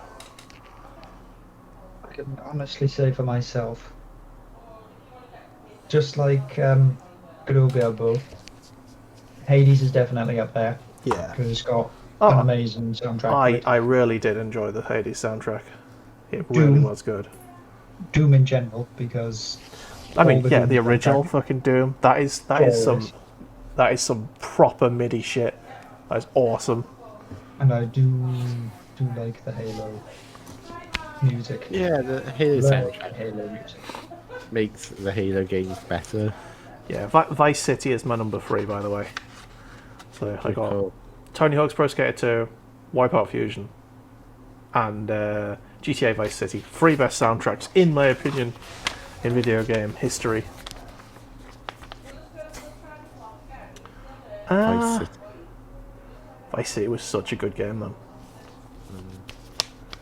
Flying that aeroplane which had no wings. That was the No, pinnacle. that was GTA 3. GTA 3. That was GTA 3. I don't think you were meant to fly it either. They left it in because they were playing with planes, but they couldn't get it working. You had to cheese it to get to it. Yeah, but If you got it, yeah, they couldn't quite get the plane physics working before they released GTA 3, but the sort of prototype that they had worked so badly that they just went, all right, there's a plane, it's got no wings, so that's why it flies like a piece of shit. yeah. And to be honest, that was just jolly fun to play. Yeah. Dick around with in the corner of the map. You just got all of it. By Vice City, they got planes right, but I actually flew that all the way from the airport, all the way to the docks, the way you start on GTA 3. I 100%ed GTA 3, got every single secret package without using any guides. That is one of my proudest gaming moments. So there you go. How did you do that without any guides? I literally combed every inch of the map. And the map wasn't particularly big on GTA 3, so it only took me about a week. But I literally explored every inch of every island using the map. I've actually got the original map that came with the game, and I was like crossing off buildings once I'd searched them. I reckon you just did what I usually do when it comes to word searches, and you just go down the map like line by line by line by line by Pretty line. much how it worked, yeah. Right, I need to somehow figure out how to build these like big missile pods. We just had more time. Those giant missile pods. Yeah, the ones on the shoulder. Oh, the ones on the shoulder are tiny. Right. I don't think these are the shoulder-mounted weaponries that you can have. Just find that central section first. Mm-hmm. And then work from there. Yeah. Have you thought about 100% in GTA 5? No. No, I have not. I've only 100%ed a few games. I 100%ed Assassin's Creed Odyssey and Origins because I had no life when I played them, and I just really liked the repetitive gameplay loop on that. I 100%ed The Witcher 3, which was a jolly fun time. I even did both the DLCs as well in that. The thing with The Witcher 3, Yeah. David, you just disappeared into that game. I did. Oh, Minion Mike used to buy the £5 Xbox magazines to get the cheat guides, the books and stuff. Nice. Kids with the internet today will never know our struggle. Damn right they won't know our bloody struggle. Oh man. We earned our stuff. Just tears and sweat. That was our microtransaction. A fucking magazine with a disc on the front of it. Yeah, we didn't have any fucking any Well, time savers or anything like that. It was all time, sweat, Pocket money. tears. And do you know what? Back in them days, they didn't design the games to be grindy as shit. They made it so that the challenge was actually reasonable because they didn't have the ability to charge Make you it for grindy as shit. yeah. They didn't have the ability to charge you for like skipping the grind as they do nowadays. that's one of the reasons why I quit WoW. Because they brought in for the TBC upgrade expansion paid level boost. Fuck that. Fuck Yeah. that in the face. The only reason I can see that ever being kind of useful is if you've already played the game to death, right, and you just want to test out a new... Well, if you've already Like, played the game to fast- death, just fucking play a different game. Yeah. There are other They games. have to live. But what if it's Right, kind fuck of... that, What I'm if you had the situation where you had played the game, you'd maxed out everything, and then they brought out a new character class? And you were just like, no, I can't be asked to play through this. There we go, I'll chuck that on. So here's like £5, back up to level 80. If you're having to pay for the DLC, just no. Like Diablo 3, I 100%ed that game. I got like every character class to like level whatever the maximum is. I think it's 100 or 60 or something. Whatever it is. And then they released the Necromancer, and I played it through again. And I got that character to level whatever the maximum is. Pay for it again. It's so good. I mean, I don't think I could play it again now, but at the time I was having a good time, and that is fine. I don't mind that at all. But like, no, just no. Because with a game like World of Warcraft, large part of the game is about exploring, Exploration. leveling, and adventuring. Yeah. You know. And once you've done all that, it's just becomes a bit of a chore, doesn't it? Yeah, but putting a pay to fucking let boost thing Exactly. just takes the piss. Yeah, just takes all the fun out of it. It's like they didn't have it in the original one, so why have it now?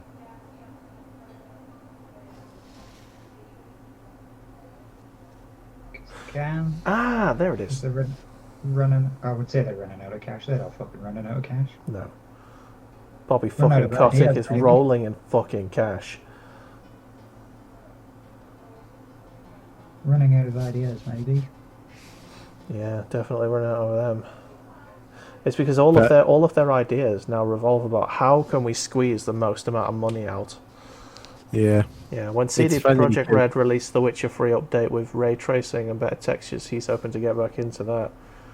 Nice. it's when you're funny like, because in World of Warcraft when they released the TBC expansion, they also brought out these mounts you could buy for £20. fuck And that. so people set up a macro where if you targeted someone with one of these mounts, you'd automatically spit on them. And people were complaining that they were getting spat on all the time by players Good. because they had the mounts. Absolute shit, man. But yeah. I mean, I'm hoping that they don't get the team that did Cyberpunk to put that update on The Witcher 3, because can you imagine how fucking broken the game will end up being? My God. Oh, speaking of The Witcher 3, actually. Oh, Minion Mike bought the horse armor in Oblivion. When you make... No. Oh. However, yes. Witcher 3 stuff. You guys, did you know that there was a Witcher board game coming out? I was sort of semi-aware. I don't know. I know Well- nothing about it. Well, There is a Witcher board game coming out, and it has models with it. I know this because my buddy, who gave me all of the stuff that I need to still paint, is acquiring himself a copy of it. Oh. And within it is the mission glitch where the horse is on the roof. Oh, nice. So they actually turned that into a model. I Excellent. replied to Minion Mike in the only way I could in text.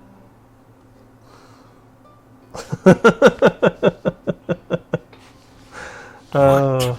Spit on him, guys.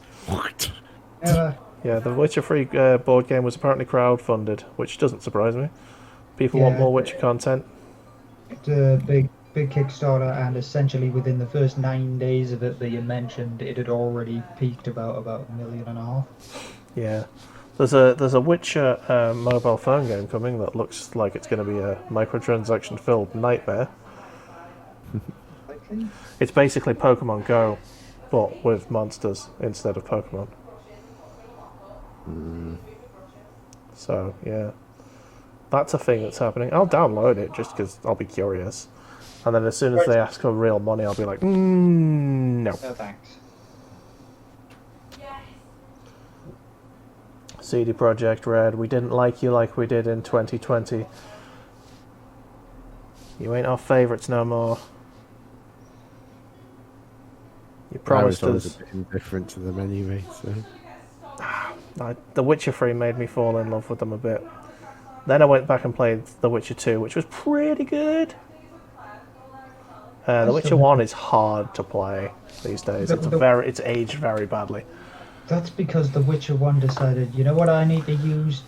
I need to use all of the keyboard buttons. Well, yeah, it was technically a real-time strategy third-person game. System, alchemy master, chess wizard, Yeah. and space ninja, physicist. Machin, Minion Mike says the horse armor was pretty, and he's upset with you. It's beautiful. He's giving it a spit shine there, man. Back then, it was Microsoft Points. Oh, do you remember Microsoft Points? Do you remember when Microsoft made the Xbox Live Arcade and wouldn't let you just buy a game? You had to buy an odd number of points. Yeah. And it Whatever happened to Microsoft? I wonder if anyone's still got Microsoft points. I mean, everyone's got some Microsoft points on their account. If you open the original Xbox, you'll have some. I've got my 360 over there. I'm sure I've got some points on it. They'll be right there. But they never transitioned to the Xbox One, did they? No, by the Xbox One they realised, yeah, It wasn't happening. yeah, this is bullshit, and everyone knows it's bullshit, and people hate us for it. So let's just say it's worth $5. Pay us $5, please.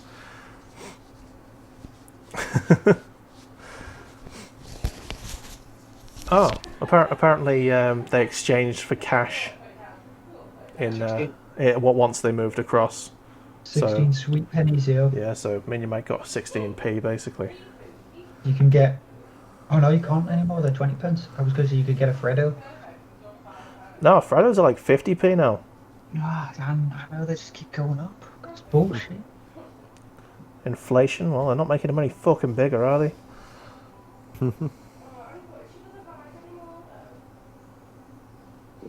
Man.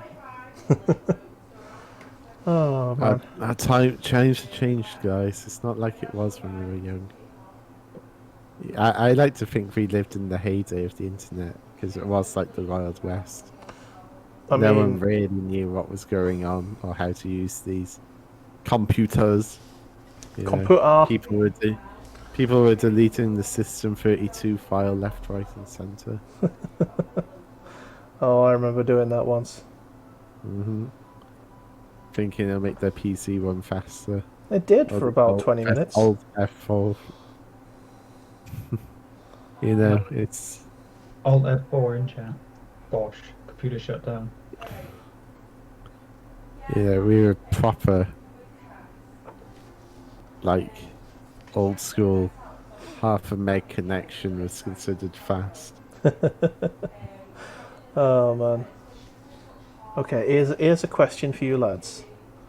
What game never got a sequel, but you really think it deserves one, and why?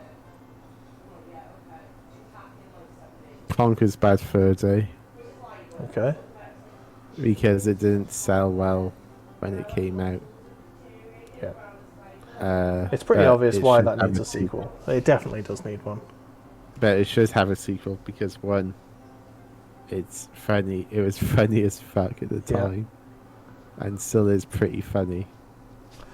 And I'd say the market's moved on now, and Actually, no, I adult take themed that back. games They had- are much Yeah, more they had accepted. Conker Live. They had a remake of Conker's Bad Fur Day. Yeah, I had that. Live I had that on the Reloaded. 360, didn't I? Yeah, that was the original Xbox. But, Was it?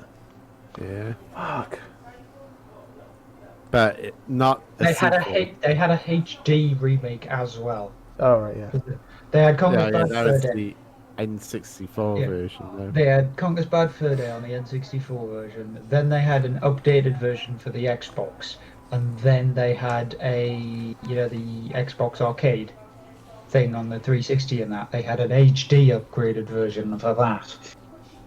Did they? I thought they just had an upgraded version of the N64 version. Yeah. It was an upgraded version of the N64 version, but they Fair enough. they upgraded it to the Xbox to begin with, and then they upgraded the Xbox one to the HD version. So, No, they didn't upgrade the Xbox One to the HD. oh, so they They just upgraded the N64 one to the HD. Oh man, do you remember a can of Coke was 50p? I remember. Minion Mike says, yeah, Conquer Live and Reloaded it was called. And it had I multiplayer, had it. apparently. It did. It did. You had like a battle mode in it where you played Nice. as the stuffed teddy bears. Oh shit, I remember playing that briefly. It was shit. Yeah. It didn't work very well. It was shit because once again, like server latency was absolutely garbage with it. Yeah. Alright, I have a question. Where does that go? Like, I can see nubs here. There's like little nubs. And this won't fit onto a nub. What is this going to fit onto?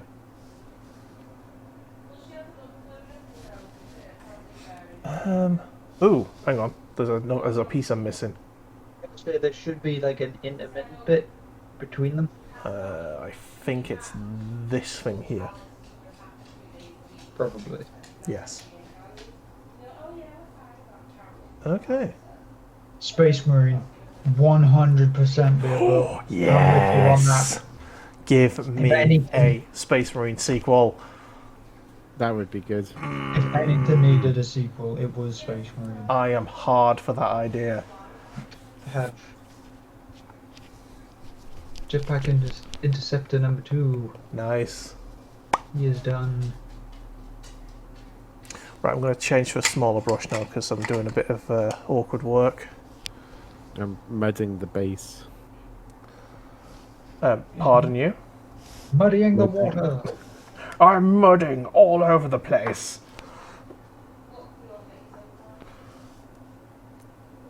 Like, what other games deserved a sequel? I had one when I asked the question and I've completely forgotten it now. Oh, come on. What I think deserves a proper bloody sequel is Command and Conquer. And he is shit. Tiberian Twilight bollocks. Ruined my favourite series.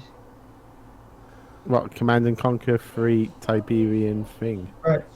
Command and Conquer 3 was alright. It was reasonably okay. Where Command you and had Conquer, like this, like the alien. well, yeah, the Scrim first showed up. That was okay. That was fine. Yeah. Command and Conquer 4, where you had like a mobile base and a bloody unit cap on it. Absolutely trash bag garbage that was. Yeah, because I remember playing Command and Conquer 3 and thinking, this is quite a good game. Yeah, Command and Conquer 3 was when they first started to actually implement the unit caps. So that you I didn't really just mind if drive. they released the StarCraft 3 at some point. I mean, I will never care about the mainline Command and Conquer as long as Red Alert exists. Well, when it comes to StarCraft, didn't they like finish the whole story up? True, I guess, but still. So, they can always bring out a prequel or something. Or just, do another story. Oh, and I know something which also needs another bloody sequel. Grey Goo. Oh, I saw that game. I've never played it. Yes, it was another real-time strategy, and it is the entire game essentially finishes on a bloody cliffhanger. Oh man.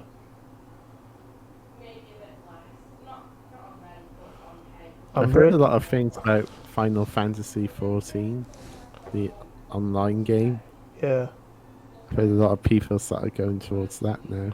Well, that keeps getting updated, and they're actually fixing a lot of the issues that it used to have. Yeah, I took part in the beta on that, and I actually used to, like, I did a website for like 4 weeks, and my review of the beta of that is on there still, I think. Yeah, it was very pretty. That is the main takeaway from it. It was just another MMORPG, but it was extremely pretty. The graphics were fucking phenomenal. But yeah, I'm really, really struggling to think about what game needs a fucking sequel. And I asked the question with the view of answering it with something, and I'm fucked now. So I've fucking forgotten it. Forgotten. Aren't they releasing a new Perfect Dark game soon? Not sure. Really, if they do, I really, really hope it makes up for that atrocious an Xbox Yeah. horrific thing that they had. Yeah. First one was amazing. Yep. I think I remember playing like 5 minutes of the Xbox One and then not playing it ever again. It was the control method on it was so awful. And it was janky, and there's just nothing to like about anybody in it.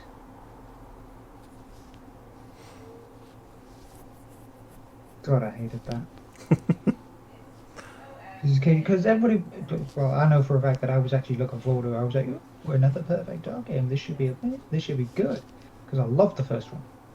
Absolutely loved the first one. And then that came out, and I was like, "Oh, humanity can burn." Yeah. I would like to see some sort of, like, Doom 2016 version of Soldier of Fortune, like the original Soldier of Fortune. That was ridiculous, that game. I think I might know what your please make a sequel to this thing is. Oh, I'll raise you a Doom Eternal version of Space Marine. No, That come would on, be man. nice. Soldier of Fortune, where you could literally take a shotgun and just blow someone's leg off in the fucking late 90s, was awesome. That was insane, that game. And it was the most fun I ever had on a shooter at that time. And Mr. Dave, What? by any chance is your sequel Dark Cloud? Oh no, that had a sequel. But a sequel. It had a sequel and a spiritual successor. I'm actually alright with Dark Cloud. I am definitely going to be doing a Let's Play of that at some point because that was so good. That's a long one though. Like, each Dark Cloud game's like 100 hours minimum. What was that weird one that you had on that hodgepodge day that you did between? Oh, Legend of Legaia. Yeah. Yeah. When, That was such a good game, and Final Fantasy IX totally ripped its story. It was like, the mist! The monsters come from the mist, and there's mist and stuff. Ooh, monsters. Mist. Yeah. I mean, I'm sure Final Fantasy IX did it better, but it was an interesting thing. And the combat system on it, I'm not sure if you caught how the combat system worked while I was streaming it. it was there. it was a very interesting combat system where you had to like put like combos of buttons in, and like I'm sure nowadays that sort of game would be quite boring because you'd just Google it and and it'd tell you all of the combos on it. But like, yeah, learning like just trying out all these different combos and making sure that you had a pen and a pad of paper next to you so you could remember all of the bloody yeah, things. that was so good. I don't think I've actually completed it. I got really quite far in it. Like I think I got to like disc 2, but I don't ever think I completed the thing. I remember from that playthrough mostly, Dave, was the fact that there was a tree in a ditch somewhere and then you had really, really bad voice acting. Oh yes, that voice acting was Top notch. yes, But also terrible, but also top notch. yeah. Like if I ever did a Final Fantasy game, like one of the ones that didn't have the voice acting, I would probably ruin a lot of people's experience of the game. Just do a voiceover. Yeah. Well, you've always got this stereotype of anime. It's like where it's like, oh, that sound where it's like, yeah, oh, this sort of thing. It's like what the. No one sounds like this. Like in Final Fantasy VIII, for me, in my head, Zell, the guy with the punches and the kicks and stuff. For me, he is a Scouser. In my head, he's a Scouser. Don't ask me why. Just in my head, he has a Scouse accent. So if I ever did a Let's Play of that, there'd be a lot of people saying, "What the fuck are you doing a Scouse accent for?" You'll be like, because I can, bitches. Yeah. Just the way he moves around just makes me think Scouse. Just the way he moves.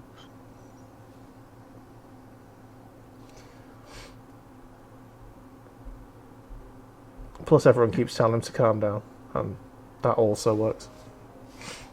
Yeah, that's a big one. What they now really need to do for a Final Fantasy game is the next big one that they bring out. They need to essentially make a generic character that you can build yourself, like Dark Souls-esque sort of sliders and things like that. If you could build your own douchebag, you could still have it that way, because I'm pretty sure there was, it might have been number 12, like Final Fantasy 12 maybe. Oh, there you go. I've figured out what my sequel would have been. But there was one. Go on, Dave. Crimson fucking Skies. Oh yeah. That game So needed a sequel. Well, Dave, it's Dakar Squadron, Dave. I mean, I've played Dakar Squadron. Dakar Squadron's an extremely janky version of it. I want OG Crimson Skies. HD remake. Second game. Give me another storyline. I want that shit. I want it. What was Crimson Skies about? It was a... Steampunk air combat game. yeah, basically. Steampunk air combat game on the original Xbox. Was it turn-based? Or... No, it was No. a No, 'cause- action flying. It was an action flyer. Yeah, and it was hilarious, and the multiplayer on it was just ridiculous. I think it was a release game for the original Xbox, and it was because of that, it had players. And these days, flying games just don't get players because everyone wants to play a first-person shooter. But that had an active community, and it was just hilarious. My favourite plane in it was the Dust Devil. It had a rocket shotgun. Yes, which basically fired a shotgun of rockets. And I just used to fly up behind people and just go, and they'd just disintegrate. It was brilliant.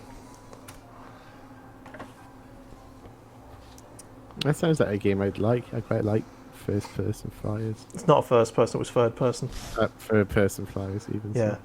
So. I mean, you definitely check it out. The storyline's definitely worth playing through. If you've got an original Xbox to hand, it is fucking great. Absolutely cheesy as fuck. But Yeah. I think they did make it compatible with the 360 as well, actually, so I might actually try and get a hold of it. See if it actually works. Grab yourself a digital download. I'm not sure that... I don't think they have released it on the Xbox Store.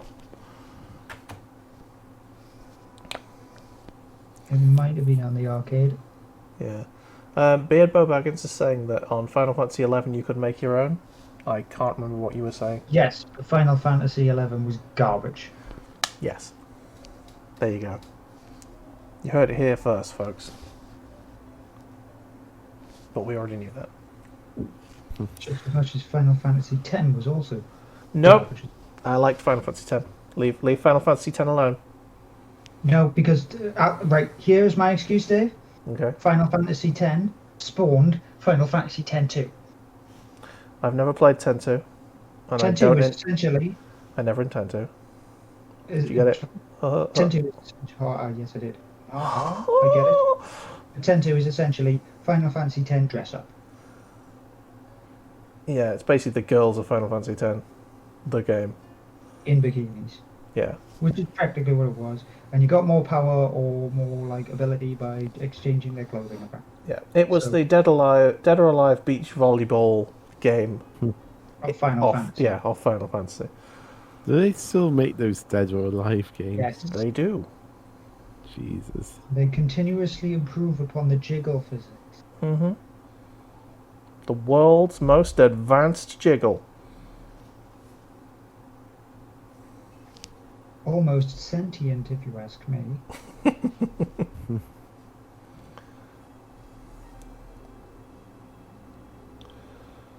So yeah.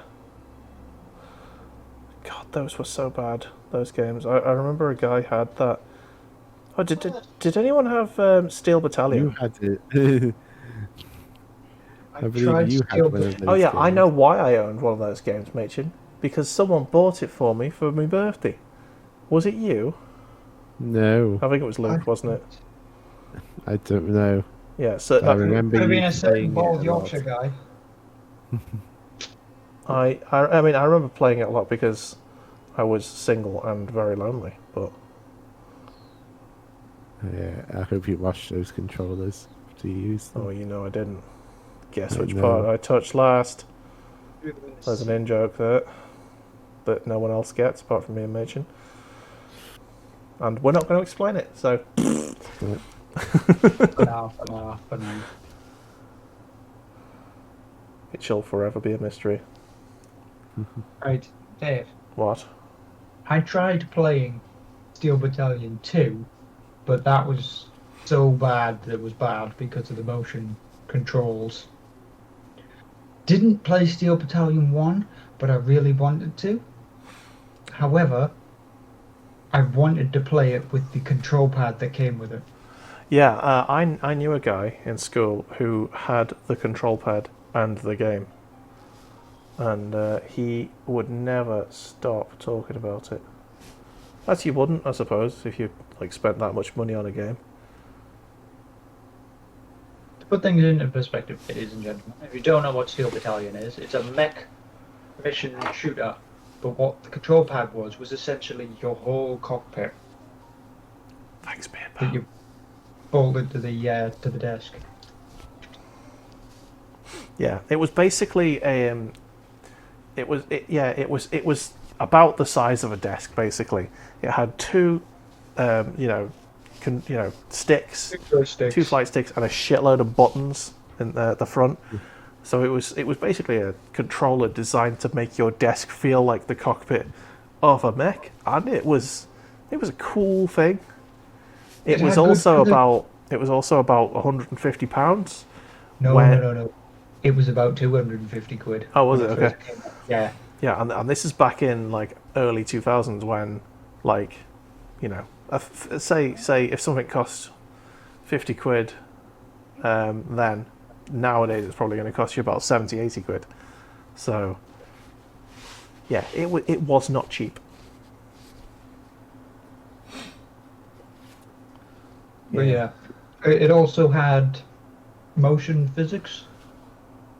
So if you pushed it too hard and oversteered it, you'd fall over. So you'd have to spend time flicking switches and pulling the joysticks back to actually stand back up again. Yeah. So you couldn't go too fast, otherwise you'd tip the thing over. It essentially really taught you how to pilot the mech properly. Yeah, it was a bit like MechWarrior, but with all the fun drained out. Just think about what it was like if you actually just used a control pad for it. Yeah. How many times you'd have to like flip onto a wheel menu just to get things done. One thing I'd like to know is, does that peripheral work on the PC nowadays?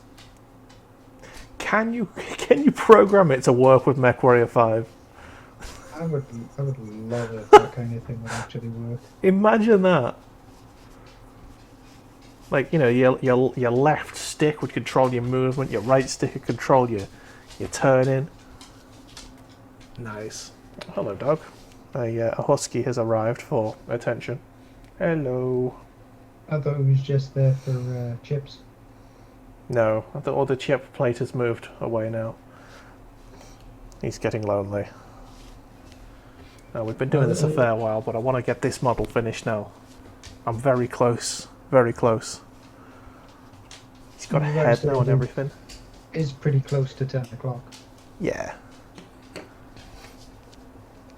I mean, if you guys are happy going on, I mean, the chat's been quite fun tonight. I'm quite happy to carry on. I can carry on till 10. There it is. We'll go till 10. Another 15 minutes. Oh yes. Hopefully I can achieve Nirvana. at least the colour blue on this guy. I can achieve the colour blue. Oh yeah, there we go. Since he's stuck together and all that shite. I've got Having me, to change between all my brushes to get into the small annoying areas. I've got me red paint out for the for just the tips. Oh wait. Yeah, I need to. I don't know why I chose this big brush. I regret this immediately.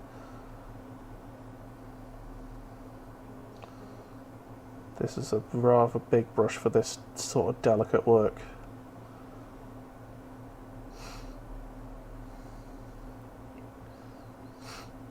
Are there any games that you think shouldn't have got sequels? Like games that had sequels, but the sequel was so bad that it sort of ruined the series for you? Banjo-Kazooie nuts and bolts. Yes. I'll most definitely agree with that one, man. That one was a bit... no, not good. Newman, not good. But if you're saying that Banjo-Kazooie shouldn't have had a sequel, it wouldn't have had Banjo-Tooie. Yeah, but Yeah, but the Banjo... it was the sequel to Banjo-Tooie, I guess. Yeah. Fair enough.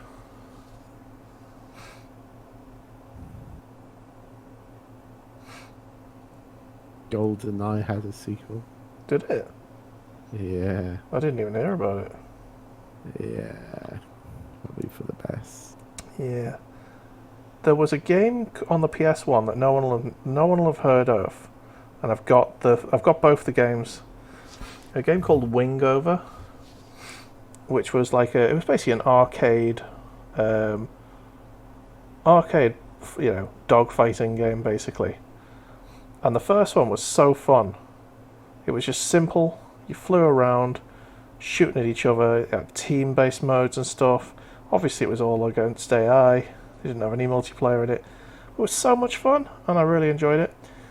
And then they released Wingover 2, which basically the first 4 hours of the game was like a flying school, and it was so shit. Like, you couldn't go. It was like the driving school in Gran Turismo games. only you could not do any flying.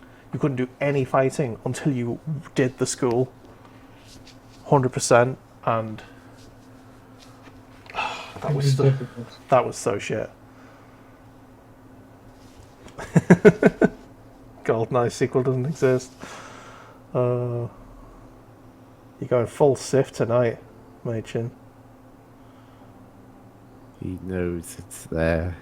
You know it to be He true. cannot deny it. We all saw it. Some of us even played it. Yeah.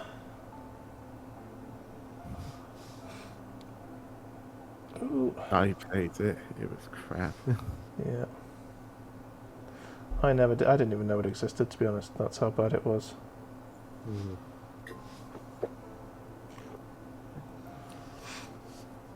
Then again, at that time, I never had a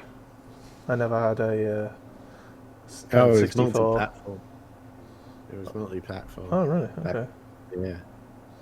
It wasn't just Nintendo. It came out on all consoles. Fair enough. Why was garbage? Right. I've got a controversial opinion. I don't know if Rayman ever needed a sequel. Mm-hmm. I didn't particularly like any of the other Rayman.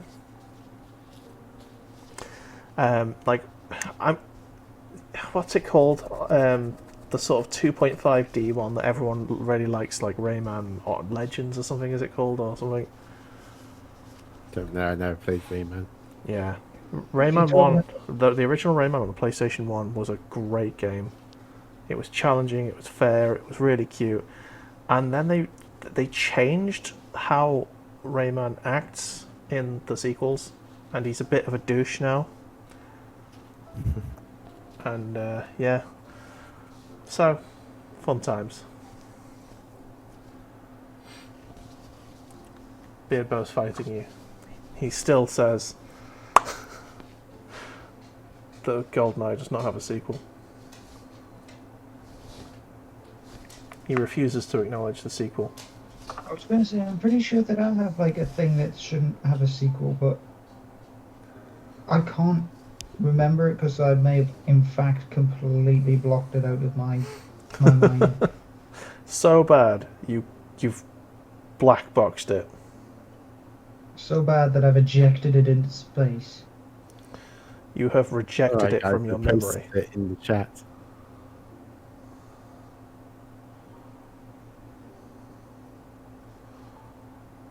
Oh, there we go.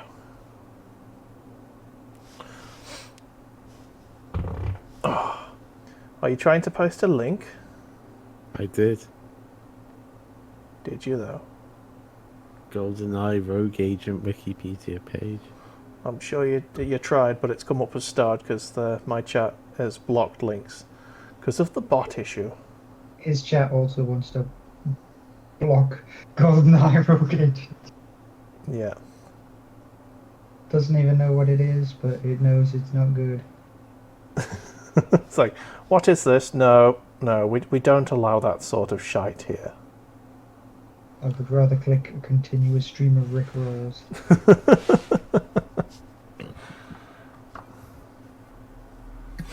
38 hours, continuous loop, 100 decibel sound level. No! Oh.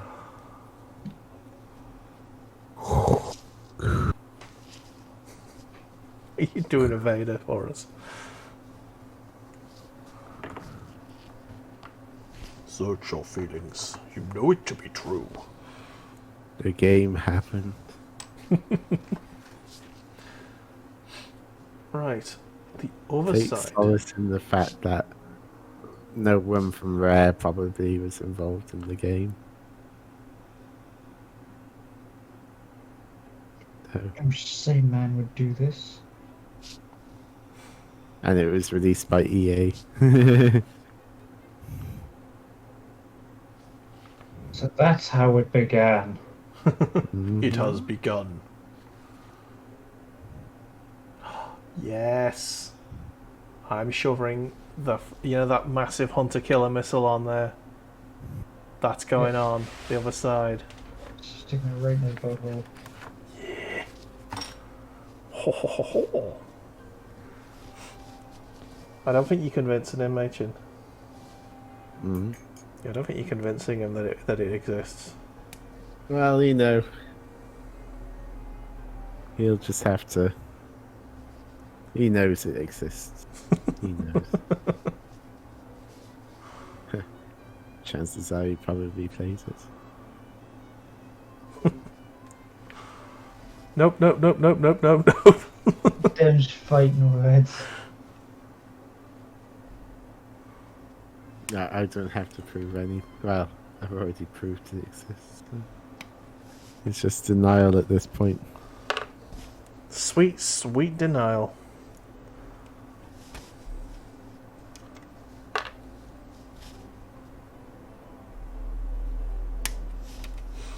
Oh, yeah.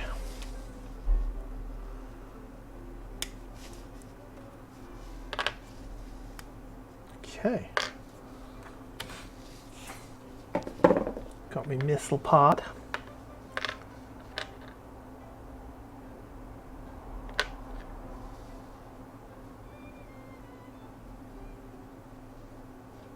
Okay, so that would go on like that.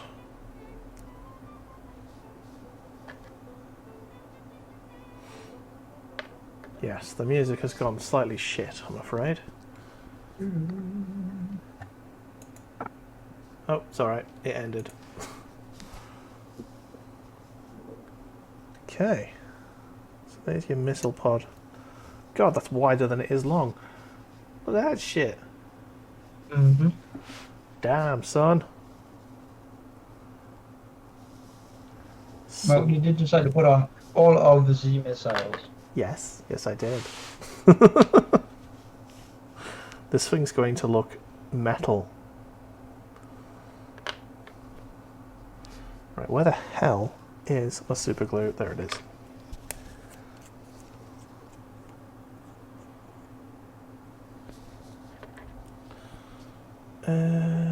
Where am I? There it is. Boop. Okay.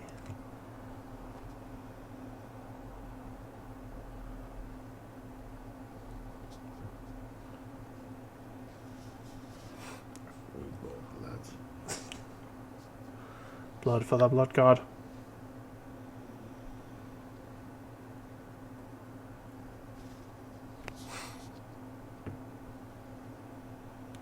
Don't know why I'm giving Chaos chance. I'm a dirty Imperial. Simp. I do enjoy the Imperial of Man. Superior. Imperium of Man, even, I should say. Simp for the Emperor. Yeah. The Emperor protects. And all that.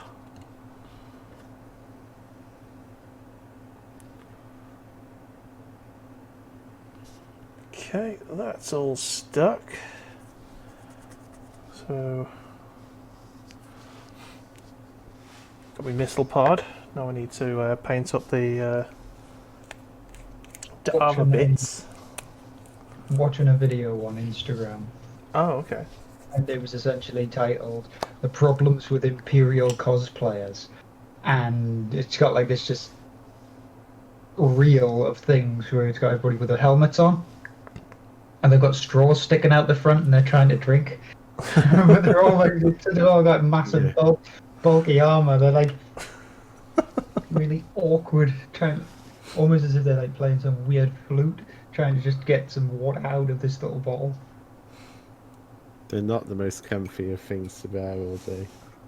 Especially if you do it with a Kriegsman, who essentially wears a leather bag on his face. Them gas mask here. Yeah, imagine doing a cosplaying as a space marine. That'd be ridiculous.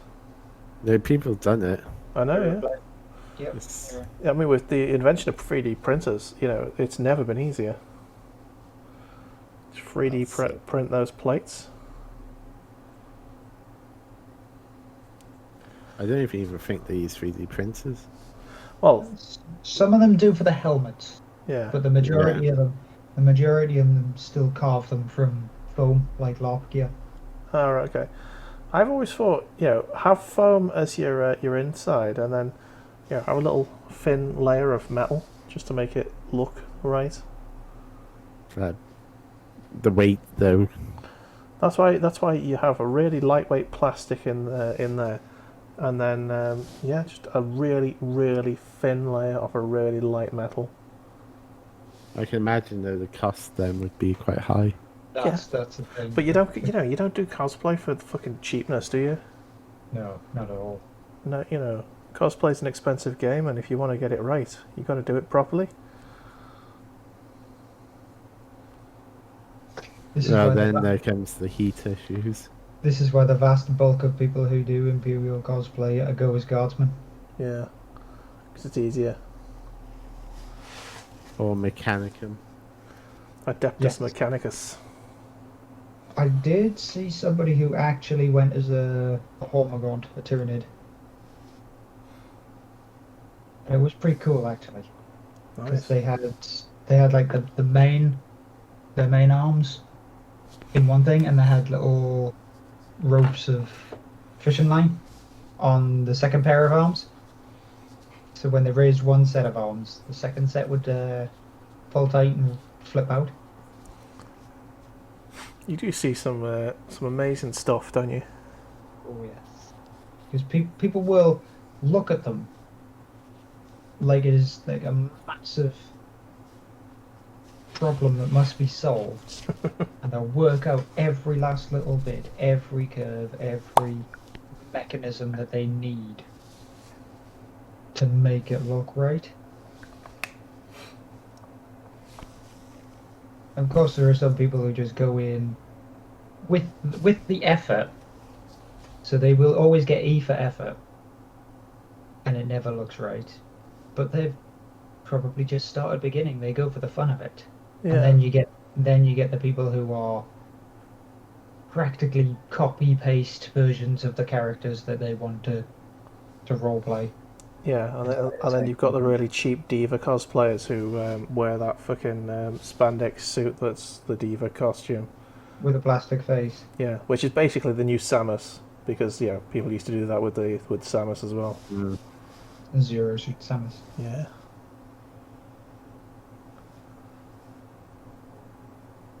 Right, boys, 10 o'clock. Oh, it's 10, is it? Jeez. Yeah.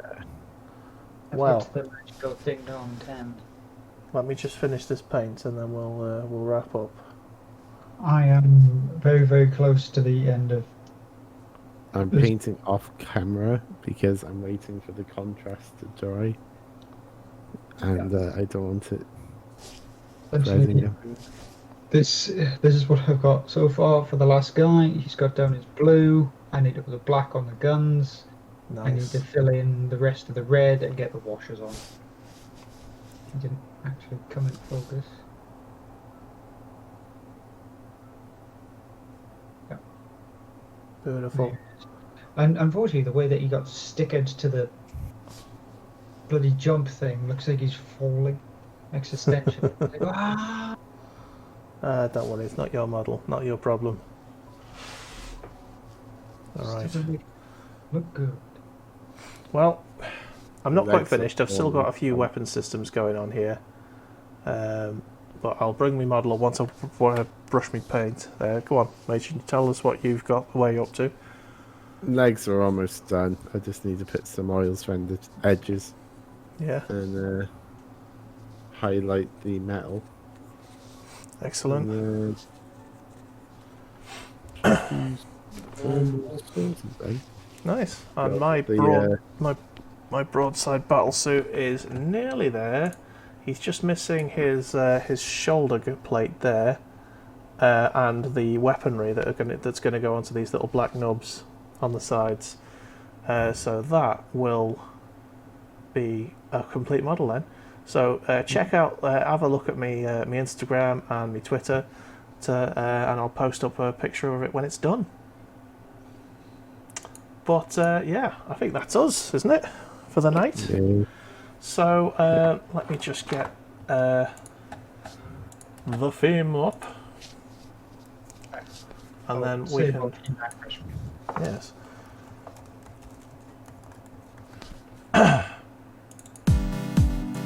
Oops. There we go. So, I'll start with Machin this time. Machin, you are somewhat of a rock star, aren't you? Tell us about your band. Like cranial separation, death metal. Yep, cranial That's my separation. It's a death metal band, and they're on Spotify. Like it's on Facebook and stream us. Oh, we got a bot attack right at the end there. Let me get rid of that. Want to become famous? I want to be famous. I want to be famous. You did a stream as well recently, didn't you, Machin? Did I? You streamed CS:GO at one point last week, I think. Briefly. Yeah. And I got pissed off with it and quit. Okay, you're not going to engage in streaming anymore, are you? I guess. I might. I'll inevitably buy Cyberpunk and stream it. Beardbow Baggins wants to check out your death metal. Cranial Separation. Check them out. They're on Spotify. So, Mr. There you go. he's typed it up for you, Mr. Badger. You do some painting. You cheat on us sometimes. Tell us about that. I got add this, Dave. I was meant to listen to the album we released last year. So there we go. Okay. That was it. Mr. Badger. Indeed, I do additional painting. What I paint on Thursdays at 12 PM GMT. I do other things, the Warhammer and Age of Sigmar. I usually do other board games and box sets. Resident Evil 2 is one that I'm working on. I'm working on one called Zombicide Prison Outbreak. And I am working on Claustrophobia 1643 as well for a friend. This week I will probably continue on trying to dig through this vast compendium of commission work that I got given. So there will probably be more Warhammer. Yes. Right. So that's Mr. Badger. You can find him at Firepower Badger. I am the Bulamatari. I am Bulamatari. You can find me on all of the socials over there. Everything goes up on YouTube and up on here, so wherever you want to view your content, it is available. I do Let's Plays. I'm going to be doing retro Let's Plays on Saturday afternoons, and Sundays I'm going to do more up-to-date things now that I have new computer. So, happy to... Yep. On Wednesday we do multiplayer Wednesdays, and on Mondays we do this. So thank you to everyone who's been here. Thank you to Minion Mike for the sub. Excellent. And thank you for being here, everyone, and giving us a wonderful chatmosphere. Cheers, guys. We shall see you again. Bye. Bye.